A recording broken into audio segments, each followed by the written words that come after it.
ये है कमाई का अड्डा। CNBC आवाज मोतीलाल ओसवाल स्टूडियो से लाइव।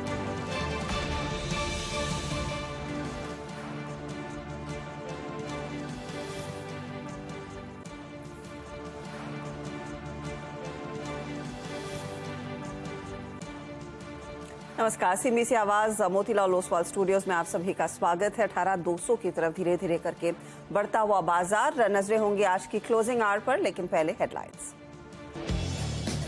बाजार में बुल्स का दबदबा कायम। निफ्टी ने बढ़ाए 18,200 की तरफ कदम। निफ्टी बैंक भी आधा % ऊपर। मिड कैप और स्मॉल कैप की पार्टी जारी। टेक्सटाइल और रिटेल शेयरों में भी आज अच्छी मजबूती। वेल्समैन इंडिया, लक्स, रूपा जैसे स्टॉक्स 15% भागे, तो वही ट्रेंड, शॉपर स्टॉप और स्पेंसर रिटेल में भी फुल जोश।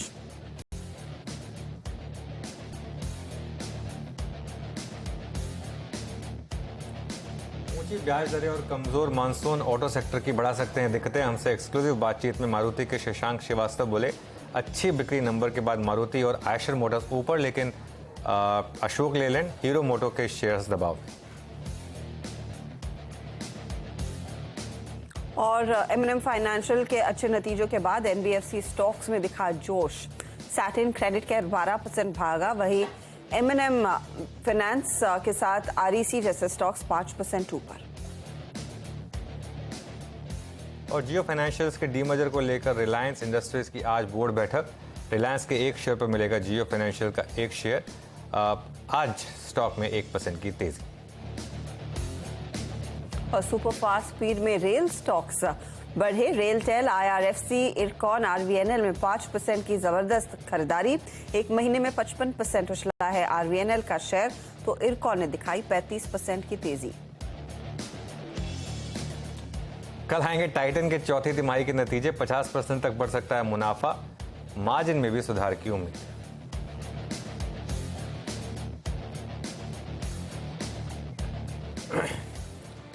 ओके, चलिए फिर। बुल्स का दबदबा कायम और मार्केट में इस समय एक ज़बरदस्त बुल रन। ये देखिए, ये फुटेज आ रही है आपकी स्क्रीन पर हंसता, और ये जो भाग रहे हैं ये सब के सब बेयर्स हैं टेक्निकली, क्योंकि बिल्कुल वन वे तेज़ी मार्केट में इस समय। और क्या तेज़ी रही है। 16,900 से वो तेज़ी स्टार्ट हुई और अब हम मार्केट टिक गए 18,170 पर, और इन सब को करने में लगे हैं कुल मिला के 20 या 21 ट्रेडिंग सेशंस। इस तरीके की ज़बरदस्त रैली मार्केट ने पिछले कुछ दिनों में दिखाई है। तो शानदार तेज़ी इस समय निफ्टी में। और आज का भी अगर आप मुंह देखें तो 18,200 की तरफ हम निफ्टी पर क्लियरली आगे बढ़ते हुए। हालांकि बैंक निफ्टी थोड़ा अंडर परफॉर्म कर रहा है, क्योंकि आज फिन निफ्टी की वीकली एक्सपायरी है, तो ऑब्वियसली वहाँ पर एक थोड़ा सा उसकी वजह से एक इम्पैक्ट आ जाता है। लेकिन उसके अलावा जो आज की हाईलाइट रही है वो क्लियरली रही है मिड कैप और स्मॉल कैप्स, जो सुबह से एक क्लियर हो गया था कि आज ब्रॉडर मार्केट का दिन है। और मिड कैप और स्मॉल कैप में शानदार तेज़ी आज। और ऑफकोर्स बीरू भी जुड़ रहे हैं हमारे साथ, और यहाँ हर्षदा और मैं मुंबई से आपका साथ देंगे। लेकिन जो मैं बात कर रहा था कि मिड कैप और स्मॉल कैप में बहुत तेज़ रैली। लेकिन बस एक रिस्क जो मुझे लग रहा है कि अब वो हम पैराबोला फेज जो है, जिसकी मैं बात करता रहता हूँ, उस पैराबोला फेज की तरफ अब हम एक तरीके से बढ़ रहे हैं। तो अब उस पैराबोला में सबसे ज़्यादा पैसा पैराबोला में बनता है। लेकिन क्या यहाँ पर आपको एंटर करना चाहिए, नहीं करना चाहिए, ये बहुत बड़ा सवाल है। $1 बिलियन क्वेश्चन है यहाँ पर। तो जितना हम 18,200 की तरफ बढ़ेंगे, उतनी ज्यादा मुनाफा वसूली के सौदे भी आते हुए दिखाई देंगे। क्या ये उस जोन में हम उतर रहे हैं कि इस ट्रेंड को जिन लोगों ने राइड किया है वो एक बार प्रॉफिट बुक करते हुए दिखाई दे? हाँ, हर्षदा, प्रॉब्लम क्या आ रही है इस मार्केट में? आपने कहीं भी प्रॉफिट बुक किया, अगले दिन मार्केट को देख और जोरदार तेजी लगता है मैंने क्या कर दिया। हाँ। ये किसी लेवल पे आपने प्रॉफिट बुक किया, चलिए 17,500 पे, 17,800 पे, 18,000 पे, अब आप कह रहे हैं मैं 18,200 पे प्रॉफिट बुक कर लूं। क्या गारंटी कि 18,500 पे नहीं जाएगा? क्या गारंटी कि न्यू हाई पे नहीं जाएगा? तो इसके लिए प्रीएम्प्ट तो खैर नहीं कर सकते आप मार्केट में। अच्छा, मैं एक चीज़ आज शो की स्टार्ट करूंगा, वो 18,200 की कॉल से मुझे ना वो अरशद वारसी की फिल्म आई थी जॉली LLB, उसका वो डायलॉग याद आता है बार बार कि कौन है ये लोग, कहाँ से आते हैं। इतनी स्ट्रांग मार्केट में मैं हैरान था एक्चुअली। उस दिन मैं देख के हैरान था। मैं सुबह डेटा देख रहा था कि 18,200 की कॉल में जो 18 रुपए पे किसने कॉलें बेची होंगी। मतलब एक, जैसे कहते हैं ना, एक इतनी बड़ी बुल मार्केट में आप वो भी फ्राइडे को, जबकि 3 पूरे दिन बाकी हैं आपकी एक्सपायरी में। अगर आप कॉल्स बेच रहे हैं तो आपका यही हाल होगा जो आज कॉल राइटर्स का हुआ है, 175% का प्रीमियम जंप। हालांकि आज भी काफ़ी कॉल, मतलब आज मुझे लग रहा है कि काफ़ी कॉल बाइंग भी है, ये काफ़ी लोग कॉल बाय कर रहे हैं। इसके लिए आज बहुत इंटरेस्टिंग चीज़ हुई है। आज आपने एक चीज़ नोटिस की होगी, आज मार्केट ऊपर है और इंडिया विक्स ऊपर है। एक बार आप साइड पे इंडिया विक्स ले आइए और 18,200 की कॉल रहने दीजिए। मैं इस पर थोड़ा टाइम स्पेंड करना चाह रहा था, क्योंकि नॉर्मली क्या होता है, हम सुबह जी भी हमने डिस्कस किया कि इंडिया विक्स बहुत ओवरसोल्ड हो गया, और इतना कहाँ यहाँ से क्या गिरेगा इंडिया विक्स। देखिए, अगर इंडिया विक्स 9% ऊपर है तो technical definition of India VIX के हिसाब से आज मार्केट को नीचे होना चाहिए था। आज मार्केट नीचे नहीं है, लेकिन आज मार्केट ऊपर है। वो क्यों है? बहुत इंटरेस्टिंग है कि अब काफ़ी लोग ऑप्शन बाइंग में आ गए हैं। इसके लिए ये इंडिया विक्स जो है ना, ये ऊपर है। ये एक अच्छा साइन एक तरीके से नहीं है, क्योंकि मुझे लग रहा है कि अब मार्केट थोड़ा करीब है एक प्रॉफिट टेकिंग है। अब वो आए या नहीं आए, हो सकता है मार्केट हम सबका एकदम मजाक बनाकर 18,600 तक भी चली जाए। लेकिन जैसा मैं सुबह भी कह रहा था, अगर आपने पूरी रैली प्ले की है तो अब यहाँ पर डेटा पॉइंट्स देखकर, इंडिया विक्स देखकर, पीसीआर देखकर, एफआईएस के आंकड़े देखकर मुझे लग रहा है 18,200 से 250 में आपको एक बार प्रॉफिट बुक करना चाहिए। 18,200 से 250 अगर आपने ये पूरी रैली खेली है, आपके लिए एक अच्छा जोन है प्रॉफिट बुक करने का। हालांकि मार्केट में वीकनेस से कोई साइन नहीं है, लेकिन फिर भी बहुत बड़ी रैली हो चुकी है और इसके लिए एक बार प्रॉफिट बुकिंग यहाँ पर बनती है। 18,200 से 400 में एक बहुत स्ट्रॉन्ग रेजिस्टेंस भी है, अगर आप निफ्टी का 6 महीने का चार्ट देखेंगे। और एक चीज़ जो मुझे, हालांकि बुल्स के फेवर में जा रही है अभी, ये वाली जो लास्ट 3 दिन की रैली है, इसको लीड किया मार्केट के सबसे वीक पॉकेट ने, वो है आईटी इंडेक्स ने पिछले 3 दिन में रैली को लीड किया। आज भी इन्फोसिस टॉप कंट्रीब्यूटर है रैली का, और आईटी में मुझे लग रहा है कि अभी 3% की रैली बाकी है, क्योंकि वो 200 डे मूविंग एवरेज की तरफ एक मीन रिवर्जन ट्रेड है। ये एक मीन रिवर्जन ट्रेड है। देखिए आईटी का चार्ट देखिए, एक मीन रिवर्जन ट्रेड है। Nifty IT 200 day moving average की तरफ जा रहा है। वहां मुझे लग रहा है ये रैली फेल होगी फिर से निफ्टी आईटी की, लेकिन अभी के लिए तो यहाँ पर क्लियरली एक मूव विजिबल है। जी हाँ, एक इंटरेस्टिंग ट्रेड बनता हुआ दिखाई दिया है आज, चाहे वो टेक्नोलॉजी काउंटर्स हो, मेटल्स हो, इन सब में एक तगड़ा तेजी का मूव आता हुआ। वीरू, आफ्टरनून, यहाँ पर क्या रणनीति बनती हुई दिखाई देगी? अनुज, इससे पहले आप निफ्टी बैंक पर भी कोई ट्रेड देंगे या फिर निफ्टी आईटी ज्यादा इंटरेस्टिंग लग रहा है? निफ्टी बैंक में तो देखिए, निफ्टी बैंक में सुबह भी एक बात हुई थी कि थोड़ा सा प्रॉफिट टेकिंग आज थोड़ी अंडर परफॉर्मेंस आ सकती है because of Fin Nifty expiry, लेकिन वीकनेस बिल्कुल भी नहीं है बैंक निफ्टी में। प्रॉब्लम क्या ना हर्षदा, आज मार्केट ने आपको इंटरडे ट्रेड्स नहीं दिए हैं, ना निफ्टी में ना बैंक निफ्टी में। जहां खुले हम वहीं रहे पूरे दिन।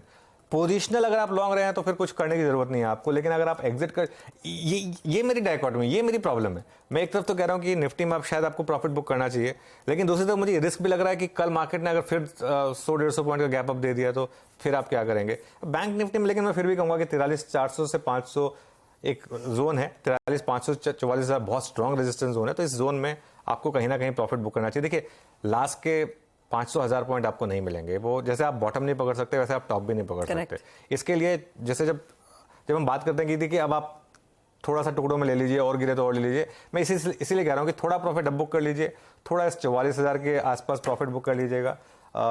एक मुझे लग रहा है एक लास्ट पुश बाकी है बैंक निफ्टी में, वो कहाँ से आएगा? सबके नंबर आ गए, एसबीआई के नंबर्स आने बाकी हैं। मुझे लग रहा है एसबीआई वो शायद एक लास्ट पुश देगा बैंक निफ्टी को उस ऑल टाइम हाई के लिए।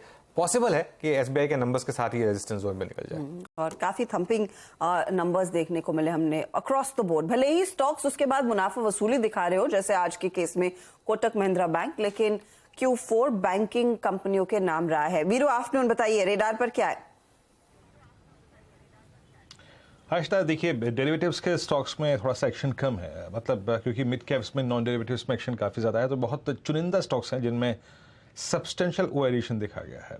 मैं बैंक से शुरू करूंगा यहाँ पे हर्षदा, और बैंक्स में जो आज स्ट्राइक करने वाले स्टॉक्स थे उसमें IDFC first bank post earning collapse नहीं हुआ ये, ऑल्दो ये अर्निंग से पहले भी काफ़ी स्ट्रॉन्ग चला था, लेकिन यहाँ पे करीब 4.3% का बिल्डअप। ICICI बैंक बहुत शार्प नहीं, लेकिन 1% का बिल्डअप था, लेकिन प्लेसमेंट ठीक था, कोई दिक्कत की बात नहीं है। ICICI बैंक आपकी स्क्रीन पे आएगा। आज यहाँ पे मैं देख रहा हूँ सुबह से 2-3 चीज़ें हो रही हैं। 9:30 की कॉल ऑप्शन एक्टिविटी भी काफ़ी स्ट्रॉन्ग थी, और ये इसके इस दौर का हाईएस्ट क्लस्टर था। ICICI बैंक ने आज 3 जनवरी यानी फ्रैंकली स्पीकिंग CY23 का अपना हाईएस्ट क्लस्टर छुआ, लेकिन ओ एडिशन है, लेकिन बहुत ह्यूज नहीं, याद रखिएगा, इट्स हार्डली 1.1%। उसके बाद आऊँ तो मैं बैंक से निकल के फाइनेंस स्पेस में सुबह से अगर आप देखें अच्छा बिल्डअप है। चोला फाइनेंस करीब 4%, M&M फाइनेंस करीब 7.5%, पीएफसी और आरईसी का कॉम्बो, ये दोनों बहुत स्ट्रॉन्ग डिलीवर करते हुए, in fact REC CY I think 2017 के बाद के हाईएस्ट क्लस्टर पे है।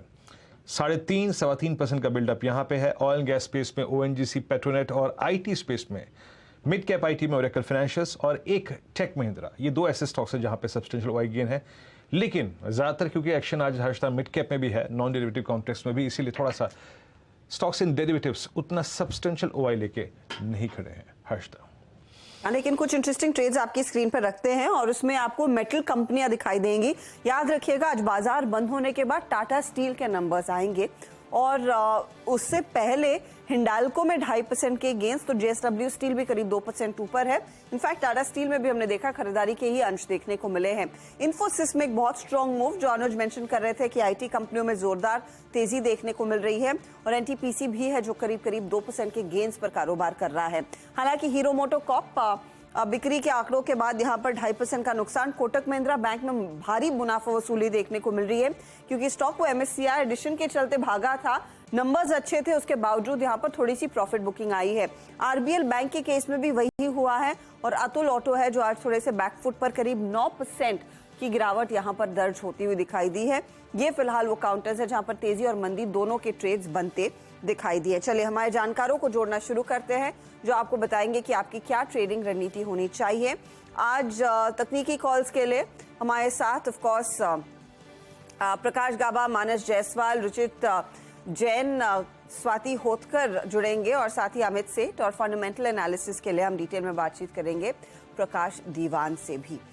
यही नहीं, फिर आगे बोर्ड रूम्स रहेंगे 2। रामकृष्ण फोर्जिंग के ईडी और सीएफओ ललित खैतान हमारे साथ होंगे नतीजों के बाद, और साथ ही कॉर्पोरेट स्कैन में आज हम भेल के चेयरमैन और managing director doctor Nalin Singhal से बात करने वाले हैं। इन्होंने इनफैक्ट कई साइजेबल ऑर्डर्स वो वंदे भारत ट्रेन के लिए जीते हैं, उस पर आगे बातचीत होगी। फिर बात होगी आने वाले नतीजों की, तो टाइटन और हेवल्स पर आजमाई नजरें हैं। कल नतीजों से पहले क्या आपकी रणनीति हो, ये भी डिस्कस किया जाएगा। 2:40 पर हर रोज की तरह 4 का चौका लेकर आएंगे। मानस बताएंगे आपको सस्ता ऑप्शन, स्वाति से जानेंगे एफएनओ सुपरस्टार, अमित सेठ देंगे चार्ट का चमत्कार, तो मिड कैप फंडा प्रकाश दीवान देंगे ही। 2:40 पर बिग मार्केट वॉइस में केआर चोकसी होल्डिंग्स के देवेंद्र चोकसी, 3 बजे ऑफकोर्स डीलिंग रूम का जायजा, और फिर बीटीएसटी ट्रेड्स और मार्केट क्लोज। ओके, चल ये सब लाइंड अप है अगले 1.5 घंटे में, लेकिन अभी काम करते हैं, कॉल्स लेना शुरू करते हैं फिर, क्योंकि मार्केट इस समय डे हाई के काफ़ी करीब और ब्रॉडर मार्केट में तो शानदार स्ट्रेंथ है। गाबा सर, गुड आफ्टरनून। गाबा सर, बताइए आपकी ट्रेड। Good afternoon. स्टॉक जो पसंद है इस वक्त मुझे, वो है जुबिलेंट फूड। ट्रेड कर रहा है 458 के आसपास। मुझे लगता है 470 तक जाना चाहिए। 470 to 475 जोन से मेरे टारगेट है। स्टॉप होगा 455। जुबिलेंट फूड, ये एक ब्रेकआउट मिला है काफी समय के बाद। Jubilant food. Okay, Jubilant foods 458, याद रखिएगा जुबिलेंट फूड्स इस सीरीज में जंप करने से पहले ही अप्रैल के 5 लास्ट ट्रेडिंग सेशन में शॉर्ट कवरिंग विटनेस कर रहा था, और ये अब फ्रेश लॉन्ग विटनेस कर रहा है। 458 आपकी स्क्रीन पे डे हाई की ट्रैजेक्टरी में आके ट्रेड करता हुआ। प्रकाश सर का ट्रेड हो गया JBFL। मानस, आपका ट्रेड क्या है? विनेश जी, SDFC AMC पे मेरा रिकमेंडेशन है, क्योंकि यहाँ पर अगर आप देखेंगे तो जो लास्ट सेशन था वहां पर स्टॉक ने सपोर्ट लिया करेक्शन के बाद। आज जब रिकवरी देखने को मिली तो 20 डे और 50 डे मूविंग एवरेज ब्रीच हो गया, तो मेरा समझना है कि ये रैली भी कंटिन्यू रहेगी। कम से कम 100 डे मूविंग एवरेज टेस्ट हो सकते हैं, तो SDFC AMC में खरीदारी करने की राय रहेगी। 1865 के टारगेट सेट करिए। 1790 के स्टॉप लॉसेज रहेंगे, दोनों ही कैश लेवल्स है। SDFC AMC का 1820 का कॉल ऑप्शन भी ले सकते हैं। 44 रुपए के आसपास ट्रेड हो रहा है, आप वहां पर खरीदारी करिए। स्टॉप लॉसेज 29 रुपीज के नीचे रहेंगे, लेकिन यहाँ पर टारगेट भी 75 रुपीज के आसपास के रहेंगे।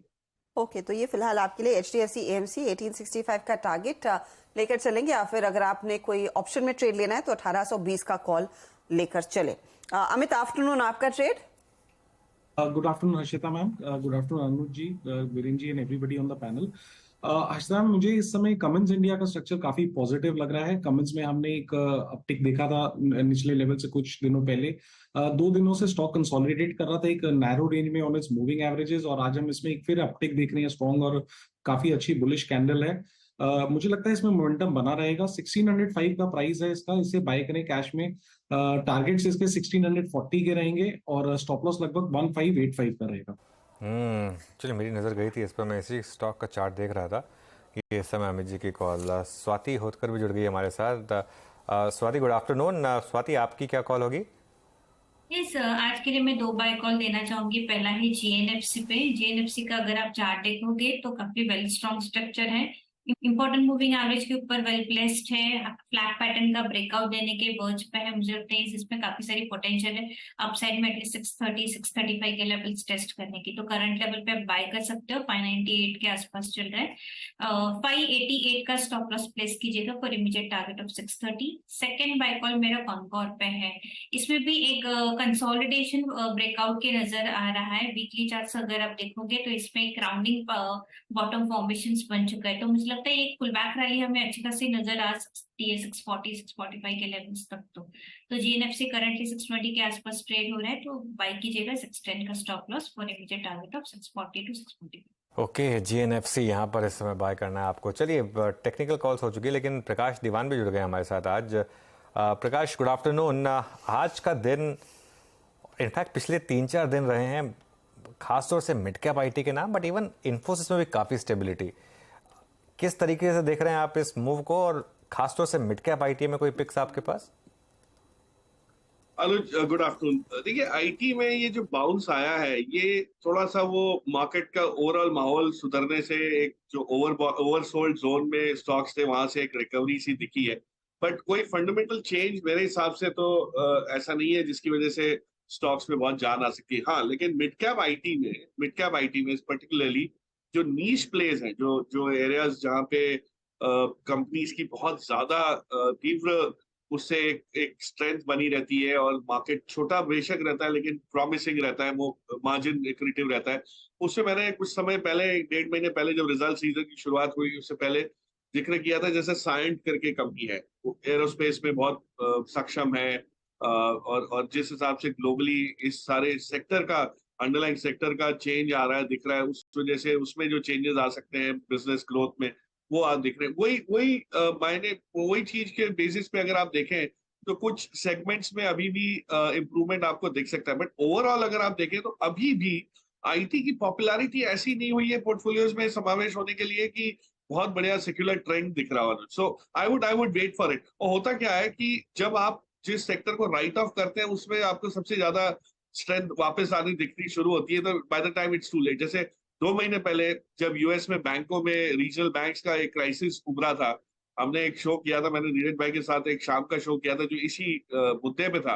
और उसमें जब बोला कि हमारे बैंक्स को यूएस की बैंक से कोई लेना देना नहीं है, यहाँ ऐसी पिटाई हो रही है, तो काफी लोगों को बड़ा आश्चर्य ऐसा हुआ था, और मजाक भी उड़ाया लोगों ने सोशल मीडिया पे मेरा कि ऐसे बोल रहे हैं जैसे कि हमारी बैंक से कुछ होगा नहीं। और आज देखिए आप, मार्च के बाद जो नंबर्स आ रहे हैं उसमें जो बैंक्स की परफॉर्मेंस आ रही है, और अभी भी गुंजाइश है, ये मैं नहीं कह रहा कि हो चुका है।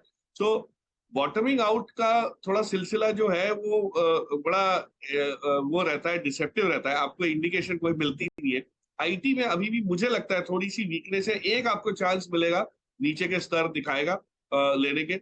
अभी जो फोकस है, और आगे चल के बात करेंगे शो में, वो कोर इकोनॉमी वाले सेक्टर्स पे वापस आएगा, पोस्ट द मॉनसून और ग्लोबल फैक्टर्स की वजह से भी।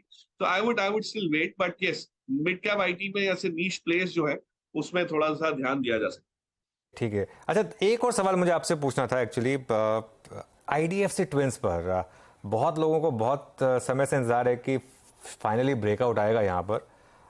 क्या अब हम उसके करीब हैं? प्रकाश, क्या आप बाय करेंगे इन लेवल्स पर आईडीएफसी फर्स्ट बैंक को? तो इसमें सब कुछ ठीक हमेशा लगता आया है, और हमेशा एक स्टेज पे हम आ जाते हैं कि बस अब ब्रेकआउट आना है। और आज किसी ने 80 रुपए का एक टारगेट भी शायद अनाउंस किया है एक ब्रोकरेज रिपोर्ट में। But the point I am trying to make is कि ये चीजें ना, जब बहुत कंसेंसस बन जाता है तब कुछ नहीं हो पाता है। सो क्योंकि हर एक के पास काफी हद तक जिसको जितनी एपेटाइट थी उतना लेके लोगों ने रखा है इस एक्सपेक्टेशन में कि यहाँ पे इंप्रूवमेंट आएगा। फंडामेंटल्स इंप्रूव हो गए, प्राइस इंप्रूव नहीं हो रहा है। सो अब प्राइस इंप्रूव कब होता है? कोई थका के होता है लोगों को, जिसको हम कहते हैं ना, the last bull throws in his towel. और उसके बाद वो शुरू होता है चलना। सो एक एक वो वाली स्टेज पे है, करार पे है। बट आई पर्सनली फील कि जो जो फंडामेंटल्स जो चेंज हुए हैं आईडीएफसी के, वो बहुत ही पॉजिटिव है। There is absolutely no doubt कि बैंक ने जो जो फासला कायम किया है इतने 1-1.5 साल में इम्प्रूवमेंट का, वो बहुत सराहनीय है। और कहीं ना कहीं market will start rewarding that. But problem कहाँ आती है कि बैंकों में इतनी ज्यादा चॉइस है आपके पास, इतनी प्रॉमिसिंग बैंक्स हैं और ऐसी स्टेज पे है कि आपको सवाल ये उठता है कि आज आईडीएफसी या आईडीएफसी फर्स्ट या आईडीएफसी लिमिटेड लेने की जरूरत है क्या? क्या मैं रिस्क लूं क्या? So that is a relative question. But yes, मुझे लगता है 64 रुपए पे आईडीएफसी फर्स्ट में काफी हद तक एक सेलियंस बिल्डअप हुई है, जो आगे चल के आपको 15 से 20% शायद हो सकता है रिटर्न अगले 1 साल में दे सकते। ओके अच्छा प्रकाश, गुड आफ्टरनून, मैं वीरेंद्र बोल रहा हूँ। आईडीएफसी फर्स्ट बैंक पे आपने कमेंट किया, आपने कुछ दिनों पहले आपने मारुति पे एक बहुत अच्छा बाय कॉल दिया था। हालांकि मारुति बहुत चला नहीं, स्पेशली इस बार के नंबर्स देखने के बाद, और आपने इस बार की सेल्स फिगर देखी होंगी डोमेस्टिक मार्केट में, मतलब साल करीब 6% का इजाफा। ऑल दो एक्सपोर्ट मार्केट किसी भी ऑटो मैन्युफैक्चरर के लिए अच्छा नहीं कर रहा है, बट लॉन्चेस इनके बहुत स्ट्रांग रहे। ग्रैंड विटारा के बाद अब फाइनली फ्रॉन्क्स भी अगर आप देखें मैदान में है, जिम्नी मैदान में है। आपकी राय क्या कहती है? आज एक बहुत स्ट्रांग पुल बैक है after the sales figure, I mean almost striking 8800 on the higher side. आपको मारुति की अर्निंग्स कैसे लगी, और अब फाइनली अगर आप देखें अप्रैल के बाद मई में कैसी एक्सपेक्टेशन है आपकी मारुति से? तो वीरू, शुक्रिया याद कराने के लिए। हमने मारुति 83-8400 जोन में बात की थी कि एक वैल्यू बाई ऑफर कर रही है। वो उसका कारण यही था कि जो आंकड़े हैं, जो रिजल्ट्स हैं, वो आपके रेयर व्यू मिरर वाले होते हैं कि भाई ये पिछली तिमाही कैसी गई। और मारुति के लिए खास करके पिछली तिमाही जो जनवरी फरवरी मार्च की तिमाही वाज अ साइलेंट पीरियड, जिसको कहते हैं ना, एक नरमी वाला फेज था जहां पे कंपनी ने अपने आप को तैयार किया है। काफी चीजें और आपको बताऊं, गाड़ी बनाने में जो तैयारी आपको करनी पड़ती है, खास करके नए मॉडल की प्रोडक्शन के लिए, वो बहुत मेहनत वाला काम होता है। वो रीटूलिंग, सारी असेंबली लाइन को वो करना, टेस्ट करना, वो सब इन्होंने जनवरी फरवरी मार्च के पीरियड में किया है। कोई नया लॉन्च इसमें खास हुआ नहीं। अब जो लॉन्च आ रहे हैं, जैसे फ्रांस का आया है, वो एक सॉफ्ट लॉन्च था, पर जो अग्रेसिव लॉन्च मेरे हिसाब से जो इनका आएगा वो जिम्नी का होगा। और वो पोजीशनिंग उन्होंने बहुत क्लियरली कही है कि हमको 8% से 8-10% से या 11% पे जहां भी एसयूवी मार्केट शेयर है उसको 25% बनाना है। तो आप समझ सकते हैं जब मारुति जैसी कंपनी अपना वजन इसके पीछे डाल रही है तो वो कहाँ तक जा सकता है, वो कहाँ तक काम आ सकता है।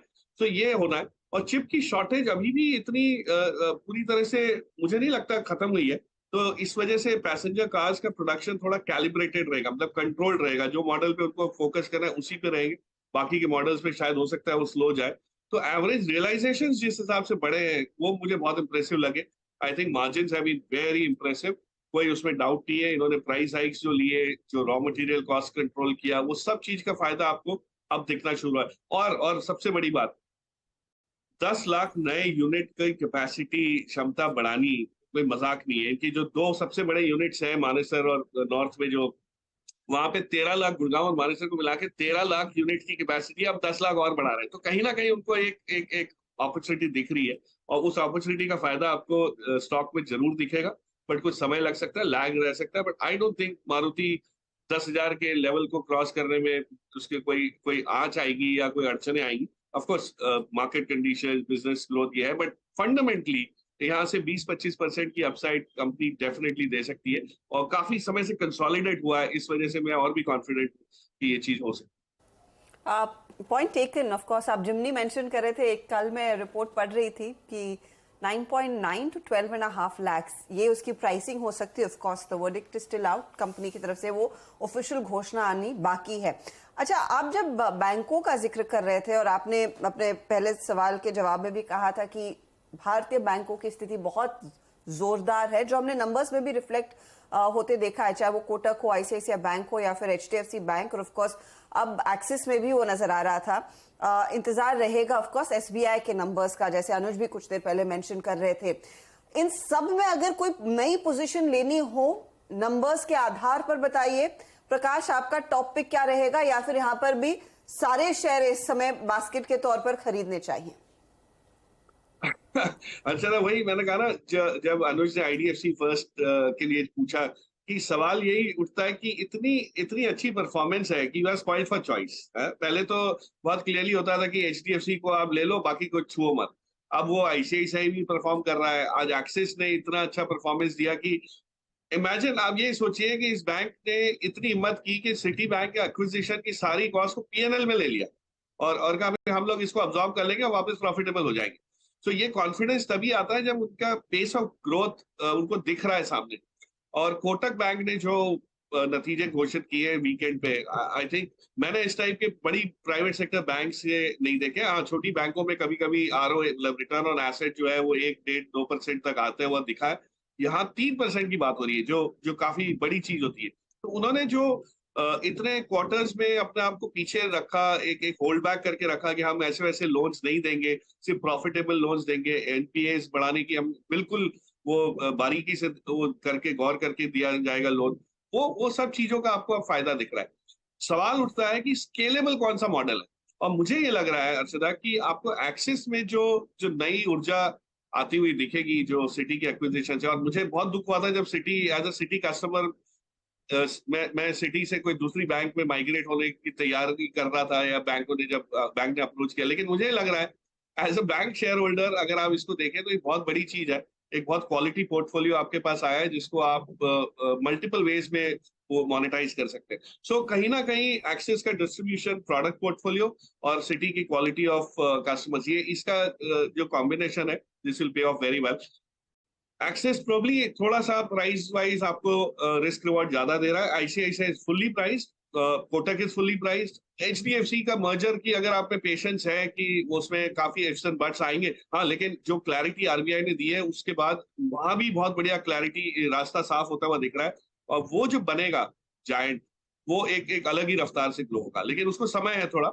इमीडिएट बेसिस पे अगर आपको कुछ लेना है और इस बैंक रैली को पार्टिसिपेट अच्छी तरह करना है, तो अनुज ने बैंक निफ्टी पे कई बार कमेंट किया और मैं देख रहा था वो वही लेवल्स आपको होते हुए दिख रहे हैं। उन्होंने बैंक निफ्टी के न्यू हाई मई में बोले हैं और वो होंगे।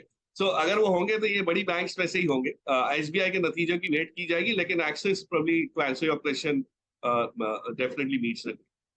एक्सिस इनफैक्ट एक टॉप ट्रेड निकल कर आएगा अगर आपने कुछ स्पेसिफिक एक शेयर चुनना है।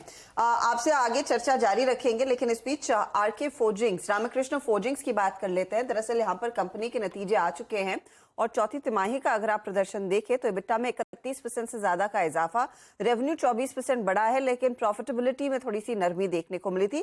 पिछले साल एक टैक्स क्रेडिट था तो उसको एडजस्ट करके देखेंगे तो स्थिति इतनी खराब नहीं है। हमारे साथ और डिटेल्स के लिए कंपनी के ईडी और सीएफओ ललित खेतान है। खेतान साहब, स्वागत है आपका। In fact numbers, EBIT level, operational numbers में तो बहुत अच्छी तेजी देखने को मिल रही है अनडाउटेडली, और मैं देख रही हूँ आपके मार्जिन थोड़े बहुत स्टेबल हैं। लेकिन यहाँ से अगर आपने इन मार्जिन को और बेहतर करना है, वो पुश कहाँ से आएगा? क्योंकि ऑन एन एवरेज आप करीब 14-15% तक की डोमेस्टिक वॉल्यूम ग्रोथ दिखा रहे हैं क्वार्टरली आधार पर। निश्चित रूप से देखिए, मार्जिन यहाँ से बेहतर होने की काफी हमें उम्मीद है, क्योंकि जो परफॉर्मेंस आई है हम इस परफॉर्मेंस को और बेहतर करेंगे इन टर्म्स ऑफ टॉप लाइन। और जब इकोनॉमी और स्केल आएगी और वैल्यू ऐड बढ़ेंगे प्रोडक्ट में, तो मार्जिन और बेहतर होगी। और हमें पूरी उम्मीद है कि हम यहाँ से इस मार्जिन को ना ही केवल सस्टेन करेंगे बल्कि बेहतर भी बनाएंगे। ओके, खेतान साहब, गुड आफ्टरनून। सिंस आप सीएफओ भी हैं, एक जो आपने डेट रिड्यूस किया है काफ़ी शानदार है, वो 21% रिड्यूस किया है। यहाँ से और कितना डेट रिडक्शन का प्लान है आपका और कब तक? सर, हम हर साल, हमारी कंपनी की ये टारगेट है कि हम 100 से 150 करोड़ रुपया मिनिमम डेट रिड्यूस करें। और पहला टारगेट है कि डेट एबिटा लेवल 1:1 आ जाए हमारा। ये तो कब तक होने का टारगेट है, डेट एबिटा 1:1? अगले 2 साल में। अगले 2 साल में। और यहाँ से फिर आप का कोई केपेक्स का प्लान भी है, या फिर अभी आप फुल कैपेसिटी पर और जो आपके पास है उस कैपेसिटी से आप सेटिस्फाइड हैं? नहीं, हम कैपेसिटी ऑलरेडी ऐड कर रहे हैं। हमने ऑलरेडी 56,000 टन कैपेसिटी का एडिशन अनाउंस किया है, जो कि सितंबर 2023 तक ऑपरेशन में आ जाएगी कैपेसिटी। एंड उसका फायदा हमें मिलेगा सेकेंड हाफ में इस साल के और अगले पूरे साल में। और कैपेसिटी एक्सपेंशन तो देखिए हमारी कंपनी का आधार है और हम करते रहते हैं। और ऐसा नहीं है कि हम आगे भी कैपेसिटी एक्सपेंशन करते रहेंगे। और क्योंकि हमारी कंपनी एक ग्रोइंग कंपनी है, आज हम इस परफॉर्मेंस से सेटिस्फाइड नहीं है और हमें आने वाले समय में हमें काफी नई ऊंचाइयां छूनी है अपने परफॉर्मेंस को लेकर। ओके ललित जी, यहाँ पे टीटागढ़ वैगन्स के साथ जो कंसोर्शियम में आपको रेलवे से प्रोजेक्ट मिला था, अभी एग्जैक्टली आपकी जो ऑर्डर बुक है एग्जिस्टिंग, उसमें रेलवे से कितने ऑर्डर आ रहे हैं? और मैं इस करंट फाइनेंशियल ईयर की बात करूं तो आपको क्या लगता है, मैं रेलवे से और कितना आपकी जो ऑर्डर बुक है डोमिनेट कर सकती है, मतलब और कितने ऑर्डर्स मिल सकते हैं इस साल आपको कंसोर्शियम? टीटागढ़ वैगन जो कंसोर्शियम है वो एक अलग कंपनी है और उसका आरकेएफएल स्टैंड अलोन से कोई भी टर्नओवर का लेना देना नहीं है। एक नया प्लांट आएगा और एक नई कंपनी में आएगा ये। और इसका जो ऑर्डर है जो करीब 12,226 करोड़ का ऑर्डर है, ये आने वाले 20 वर्षों में पूरा होगा। लेकिन हम केवल इस ऑर्डर को ही नहीं देख रहे हैं, क्योंकि रेल व्हील की इंडिया में बहुत अच्छी डिमांड आने वाली है और हमको लगता है हम इससे 2 गुना या 3 गुना टर्नओवर कर लेंगे इस कंपनी में। और इसके अलावा स्टैंड अलोन बेसिस पे भी हमें लगता है कि आरकेएफएल में हम काफी अच्छा ग्रोथ कर पाएंगे रेलवे सेक्टर में। आज हमारा 3% शेयर है टर्नओवर का, जो हमें लगता है आने वाले 2 सालों में कम से कम 10 से 12% हो जाएगा हमारे टर्नओवर का स्टैंड अलोन बेसिस पर। ओके अच्छा, मैं ठीक है, ये कंसोर्शियम की बात हो गई, रेलवे प्रोजेक्ट्स की बात हो गई। मैं एग्जैक्टली आपका एक्सपोर्ट मार्केट को देख रहा था और Q4 में जो आपका वॉल्यूम्स रहा था सर, वो करीब 31% रहा है। तो एक्सपोर्ट वॉल्यूम्स में और कितनी ग्रोथ देख रहे हैं आप, एंड स्पेशली ये जो फर्स्ट हाफ है इस करंट फिस्कल का, उसमें कितनी ग्रोथ देख रहे हैं आप एक्सपोर्ट वॉल्यूम्स में?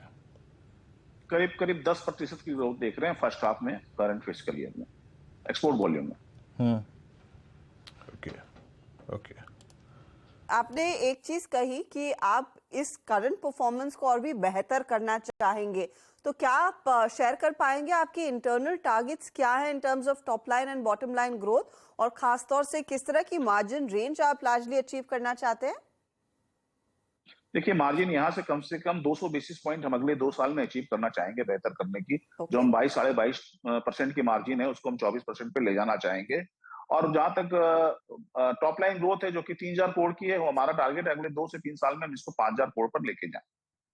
और यहाँ पर वो प्रोडक्ट मिक्स में कितना बदलाव आ सकता है आने वाले समय में, क्योंकि कुछ साल पहले जो आपका एक कॉन्सेंट्रेटेड पोर्टफोलियो होता था वो लार्जली कुछ स्पेसिफिक क्लाइंट से आता था जिसे आपने डाइवर्सिफाई किया है। यहाँ से आगे किस तरह का और डाइवर्सिफिकेशन आता हुआ दिखाई दे सकता है? ये एक बहुत कॉन्शियस डिसीजन है कि इंडस्ट्री के जो साइक्लिकल नेचर थे इसको मिटिगेट करने के लिए। तो आज हमने कंसंट्रेशन जो एग्जिस्टिंग कस्टमर्स हैं, जो बड़े कस्टमर, उसके साथ कम किया है, लेकिन एब्सोल्यूट टर्म्स में सेल्स बढ़ी है उन कस्टमर के साथ भी। और हम ऑटो नॉन ऑटो का जो कॉम्बिनेशन है उस पर हम काफी फोकस्ड वे में काम कर रहे हैं, जो कि आज 78% हम ऑटो पर है, हम उसको 70 पे ले जाएंगे और नॉन ऑटो को 30 पे ले जाएंगे। और ये हमारा काफी कॉन्शियस टारगेट है ताकि हम आने वाले समय में अपने साइक्लिकल नेचर ऑफ इंडस्ट्री को काफी हद तक मिटिगेट कर सकें। ओके केतान साहब, शुक्रिया जुड़ने के लिए हमारे साथ और all the best for the next financial year. धन्यवाद सर, थैंक यू। चलिए प्रकाश दीवान, कोई व्यू आपका आरके फोर्जिंग्स पर?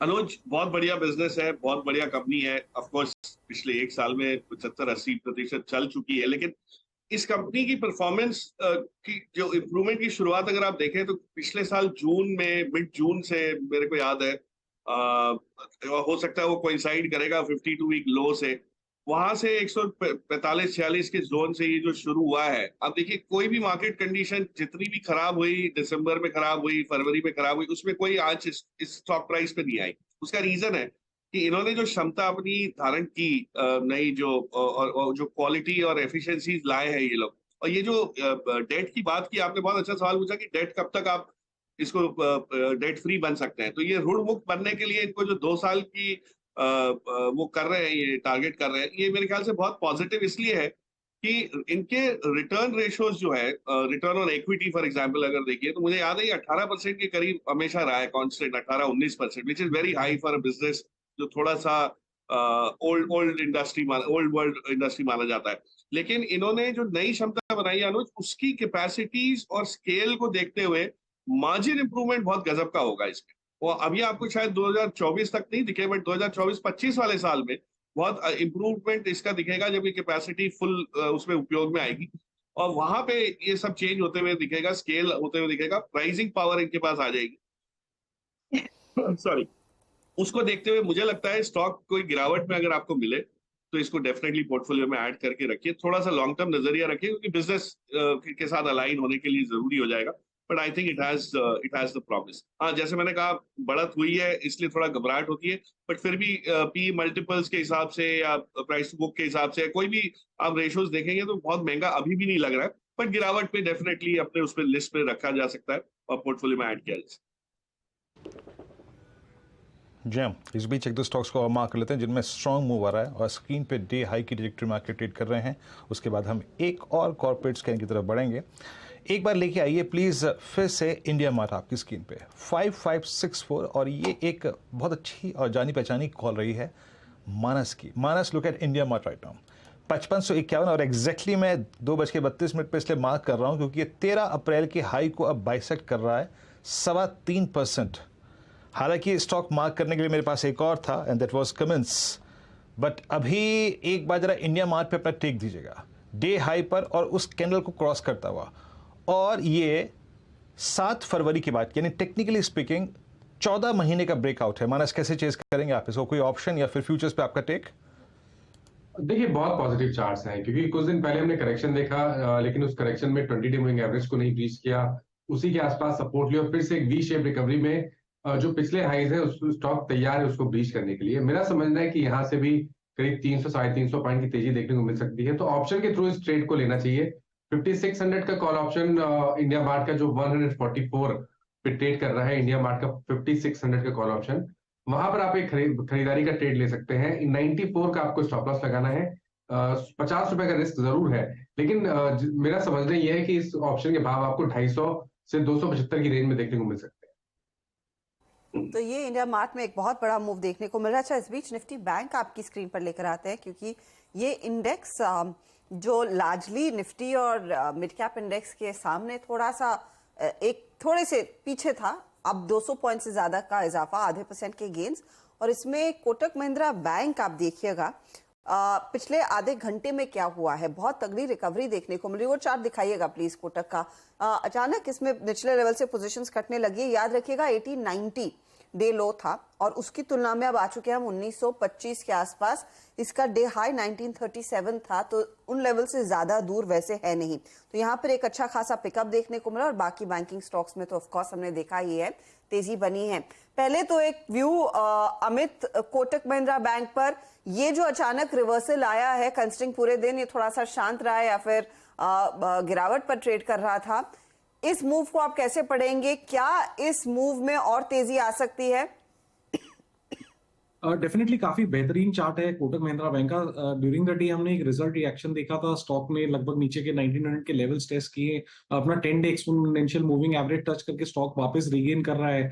1900 के लेवल्स इसके एक स्ट्रॉन्ग लेवल है। स्टॉक डेफिनेटली एक अप ट्रेंड में है और अभी की अगर कैंडल देखे तो एक बहुत ही अच्छी बेहतरीन बुलिश पिन बार है, नीचे की शैडो काफी अच्छी है। तो मुझे लगता है यहाँ पे एक अपटिक आने की अच्छी खासी संभावनाएं हैं। 1900 का स्टॉप लॉस हम रखेंगे, करंट प्राइस 1924 का। मुझे लगता है 1 से 2 दिनों में 1950 से 1975 के प्राइस हम कोटक महिंद्रा में देख सकते हैं। कोटक महिंद्रा बैंक सुबह बड़ा रेड बार, प्रॉफिट टेकिंग, ऑब्वियसली एक बड़े मूव के बाद अच्छे नंबर्स आए थे, लेकिन अब लोअर लेवल से थोड़ी रिकवरी। और ये देखिए आपकी स्क्रीन पर कोटक के पिछले 7 दिन की कैंडल, सिर्फ एक रेड कैंडल थी, बाकी सब ग्रीन कैंडल्स थी, और शानदार मूव यहाँ पर। 1950 इसका एक हिस्टोरिकल रेजिस्टेंस रहा है। रुचित भी जुड़ गए हमारे साथ। Ruchit, good afternoon. रुचित, आपकी ट्रेड इस समय की? Very good afternoon. वेल, मेरा एक बाय कॉल रहेगा टाटा स्टील पे। लास्ट 2 महीने से देखेंगे तो स्टॉक 109 के ऊपर निकलने में काफी मुश्किल रही है स्टॉक को। अप्रैल महीने में सिर्फ एक ही दिन था, 19 अप्रैल को, जब ये स्टॉक ने वो 109 का लेवल क्रॉस किया था, बट वो भी सिर्फ इंट्राडे ही था और हाई लेवल से फिर से हमने क्लोजिंग 109 के ऊपर आते हुए नहीं देखी। अब आज काफी अच्छे वॉल्यूम्स के साथ में वो हर्डल ये स्टॉक ने क्रॉस किया है, तो आई थिंक कहीं ना कहीं आप बाकी स्टील स्टॉक्स में भी देखेंगे तो मोमेंटम काफी अच्छा बिल्टअप हो रहा है। तो टाटा स्टील हमें लग रहा है कि आज फ्रेश ब्रेकआउट दिया है, तो यहाँ पे एक अच्छा मूव आना चाहिए नियर टर्म में। 108 के नीचे स्टॉप लॉस रख के इसको खरीदारी करनी चाहिए 115 के टारगेट्स के लिए। ओके, इस बीच कमेंस को लेके आइएगा आप 1604। अब कमेंस के पास एक एडवांटेज क्या है? कमेंस के पास जब सिमेंस ऑल टाइम हाई पे है, जब एल&टी ऑल टाइम हाई पे है, तो एक डिफरेंशियल है versus it's all time high, और वो अभी तक एक अच्छा खासा डिफरेंशियल है, करीब 100 रुपये का डिफरेंशियल है। और देखिए 1640 पे आके ट्रेड कर रहा है, इसलिए मैं इस स्टॉक को मार्क करने की कोशिश कर रहा था। 1640 पे 1604 पे ट्रेड कर रहा है, टारगेट लगभग 1640 का। याद रखिएगा कैपिटल गुड स्पेस में मेरे स्क्रीन पे पिछले 15 मिनट में सबसे स्ट्रॉन्ग एडिशन अगर किसी स्टॉक में हुआ है तो वह है कमेंस। एक स्टॉक और लेके आइए, पिछले 20 मिनटों के ऑयरेशंस को देखिए तो कमेंस में, और एक हो गया इंडिया मार्ट जिसका मैं जिक्र कर रहा था, और एक है लेके आइए आप इंडिगो। इंडिगो आपकी स्क्रीन पर डे हाई की ट्रेजेक्टरी में आके ट्रेड करता हुआ 2041 का भाव, और ये जा रहा है अब अपने 16 फेब यानी मिड फेब के हाईस को रीगेन करने के लिए। प्रकाश सर एक बार जरा इंडिगो को देखिएगा, 2041 मतलब आप समझ लीजिएगा कि 18 अप्रैल से इस स्टॉक में शॉर्ट कवरिंग जारी है। उसके बाद प्रकाश गाबा सर 2042 पे इंडिगो पे आपका टेक? बहुत ही अच्छा। इनफैक्ट ये बाय ऑन डिप स्टॉक है, इंडिगो ट्रेड कर रहा है 2042, इसका बाय सिग्नल जनरेट हुआ था 7-8 दिन पहले, लेकिन अब भी बाय मोड पर है। मुझे लगता है जो नेक्स्ट टेक्निकल टारगेट 2100 का होना चाहिए। 2042 पे ट्रेड कर रहा है, मतलब 60 रुपए आपको यहाँ अब भी पॉसिबल है, और हायर जोन देखेंगे। ये स्टॉक बाय ऑन डिप से कभी शॉर्ट नहीं करना चाहिए इंडिगो। तो इंटरग्लोब एविएशन में एक इंटरेस्टिंग मूव। अच्छा, मेरी नजर एचडीएफसी लाइफ पर है। देखते ही देखते स्टॉक करीब 3% के गेन्स दिखा रहा है। पिछले 10 मिनटों में आधे % की और तेजी इसने जोड़ ली है। स्वाति इस बार इस पर नजर डालेंगी प्लीज? एचडीएफसी लाइफ ही नहीं, मेरे ख्याल में एसबीआई लाइफ में भी हमने देखा है थोड़ा सा ट्रेंड मजबूत होने लगा है, नियरली 1% की तरफ ये भी बढ़ रहा है।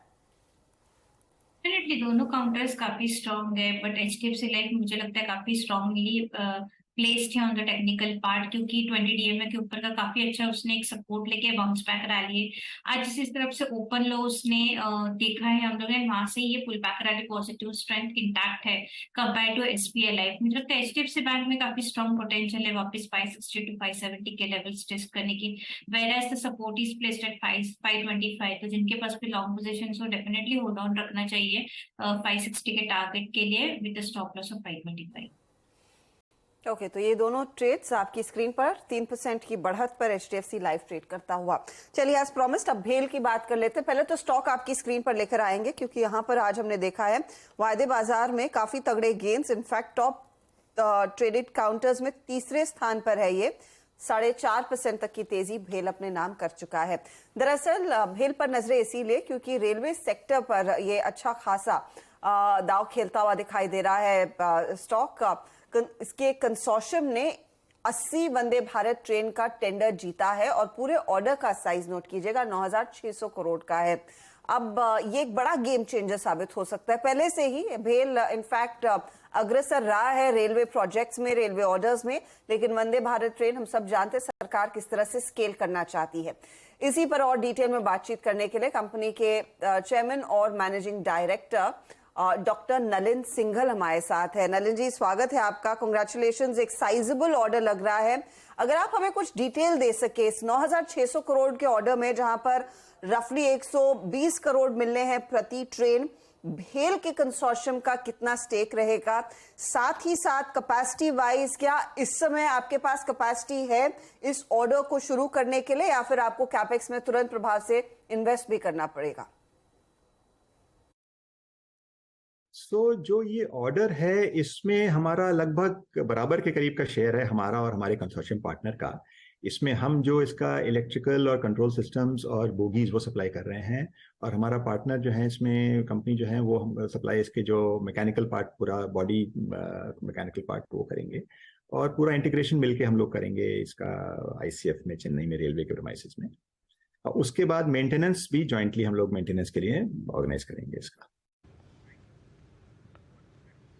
ओके सर, एग्जैक्टली मैं जानना चाहूँगा जो ये इसमें ये करीब इसमें समय अवधि कितनी लगेगी, और जो फर्स्ट ट्रेन है, जो पहली ट्रेन है, उसकी टाइमलाइन क्या है, वो कब तक आप बना के जिसे हस्तांतरित कर देंगे, इसके बारे में कुछ जानकारी देंगे आप हमें?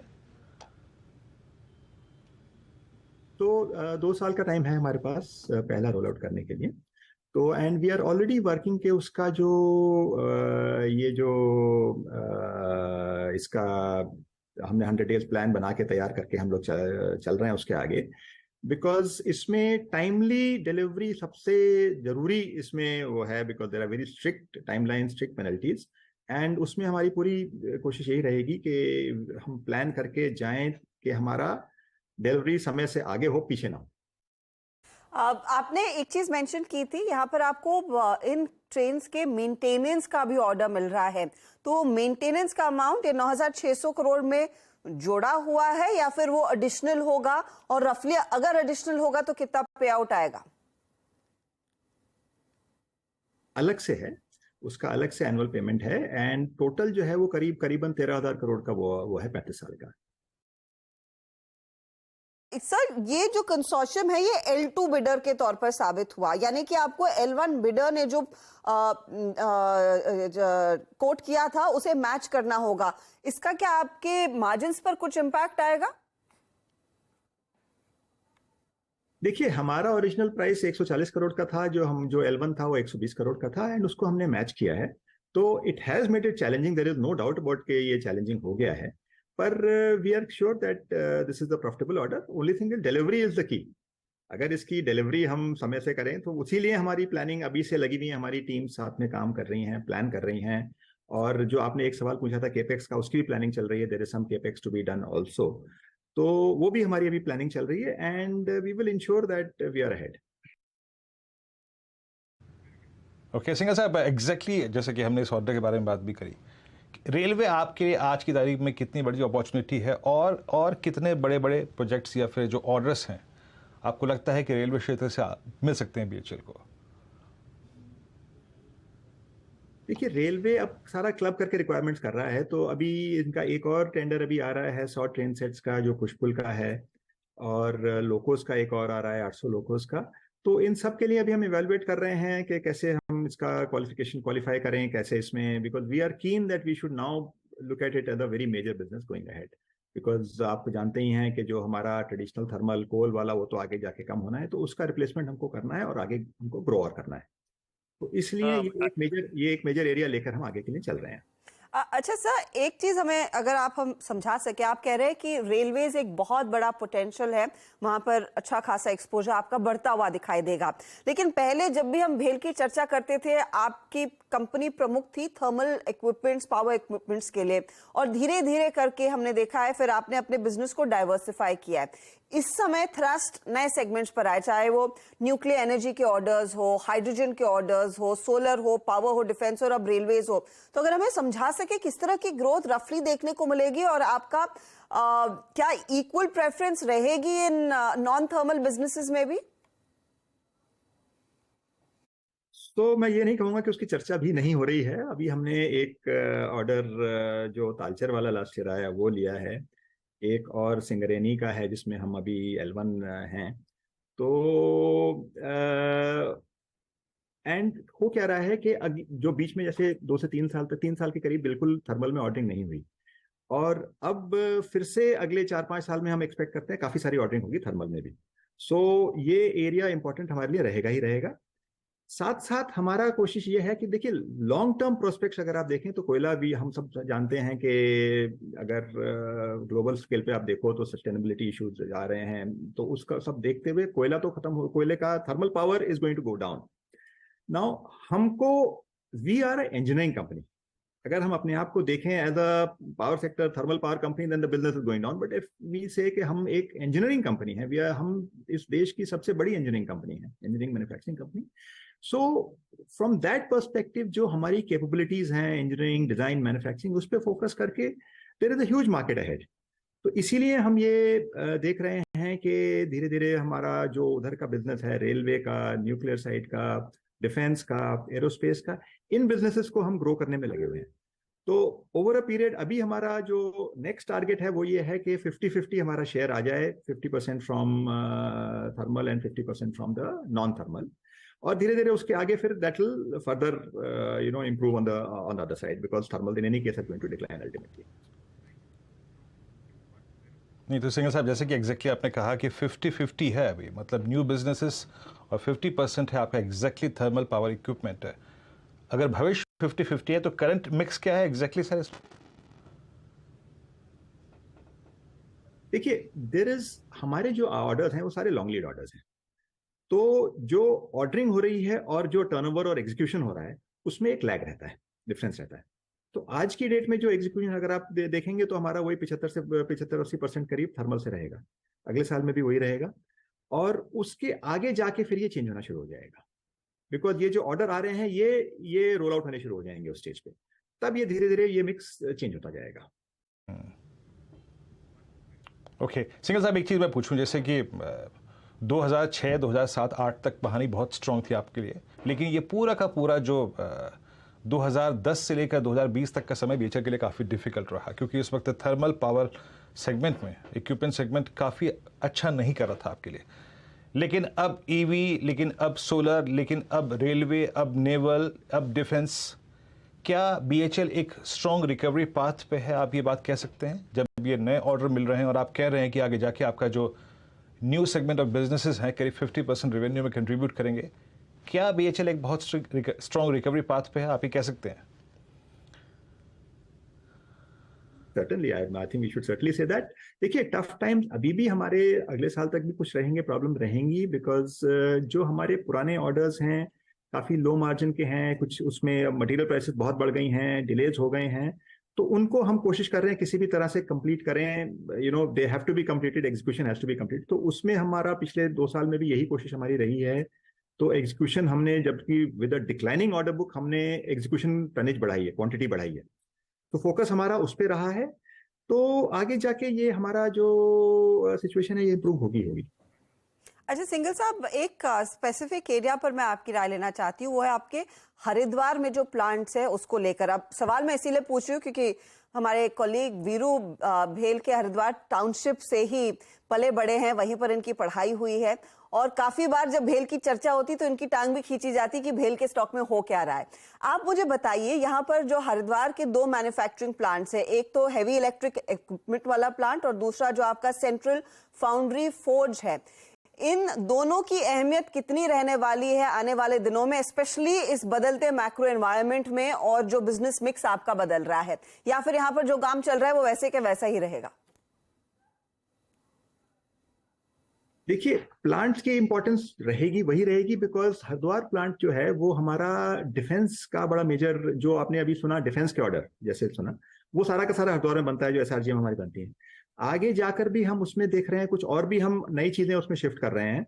सो अल्टीमेटली जो हमारी फैसिलिटीज हैं, जो हमारा इक्विपमेंट है, मैन पावर है, उसको तो हमने यूटिलाइज करना ही करना है, वो तो चलेगा। इक्वल इंपॉर्टेंस रहेगी वीरू, आपको चिंता करने की जरूरत नहीं है। आपकी जो मेमोरीज ताजा ही रहने वाली है वो भेल वाले टाउनशिप की और ऑफ कोर्स इन प्लांट्स की। अच्छा, जाते जाते नलिन जी, मैं आपसे पूछना चाहूंगी कि यहाँ से आगे क्या आप कुछ और एरियाज में अपॉर्चुनिटीज एक्सप्लोर करने वाले, स्पेशली ग्रीन हाइड्रोजन पर सरकार का काफी ज्यादा फोकस है, यहाँ पर कितना निवेश होगा? क्या आप किसी के साथ मिलकर अपॉर्चुनिटीज ढूंढ रहे हैं?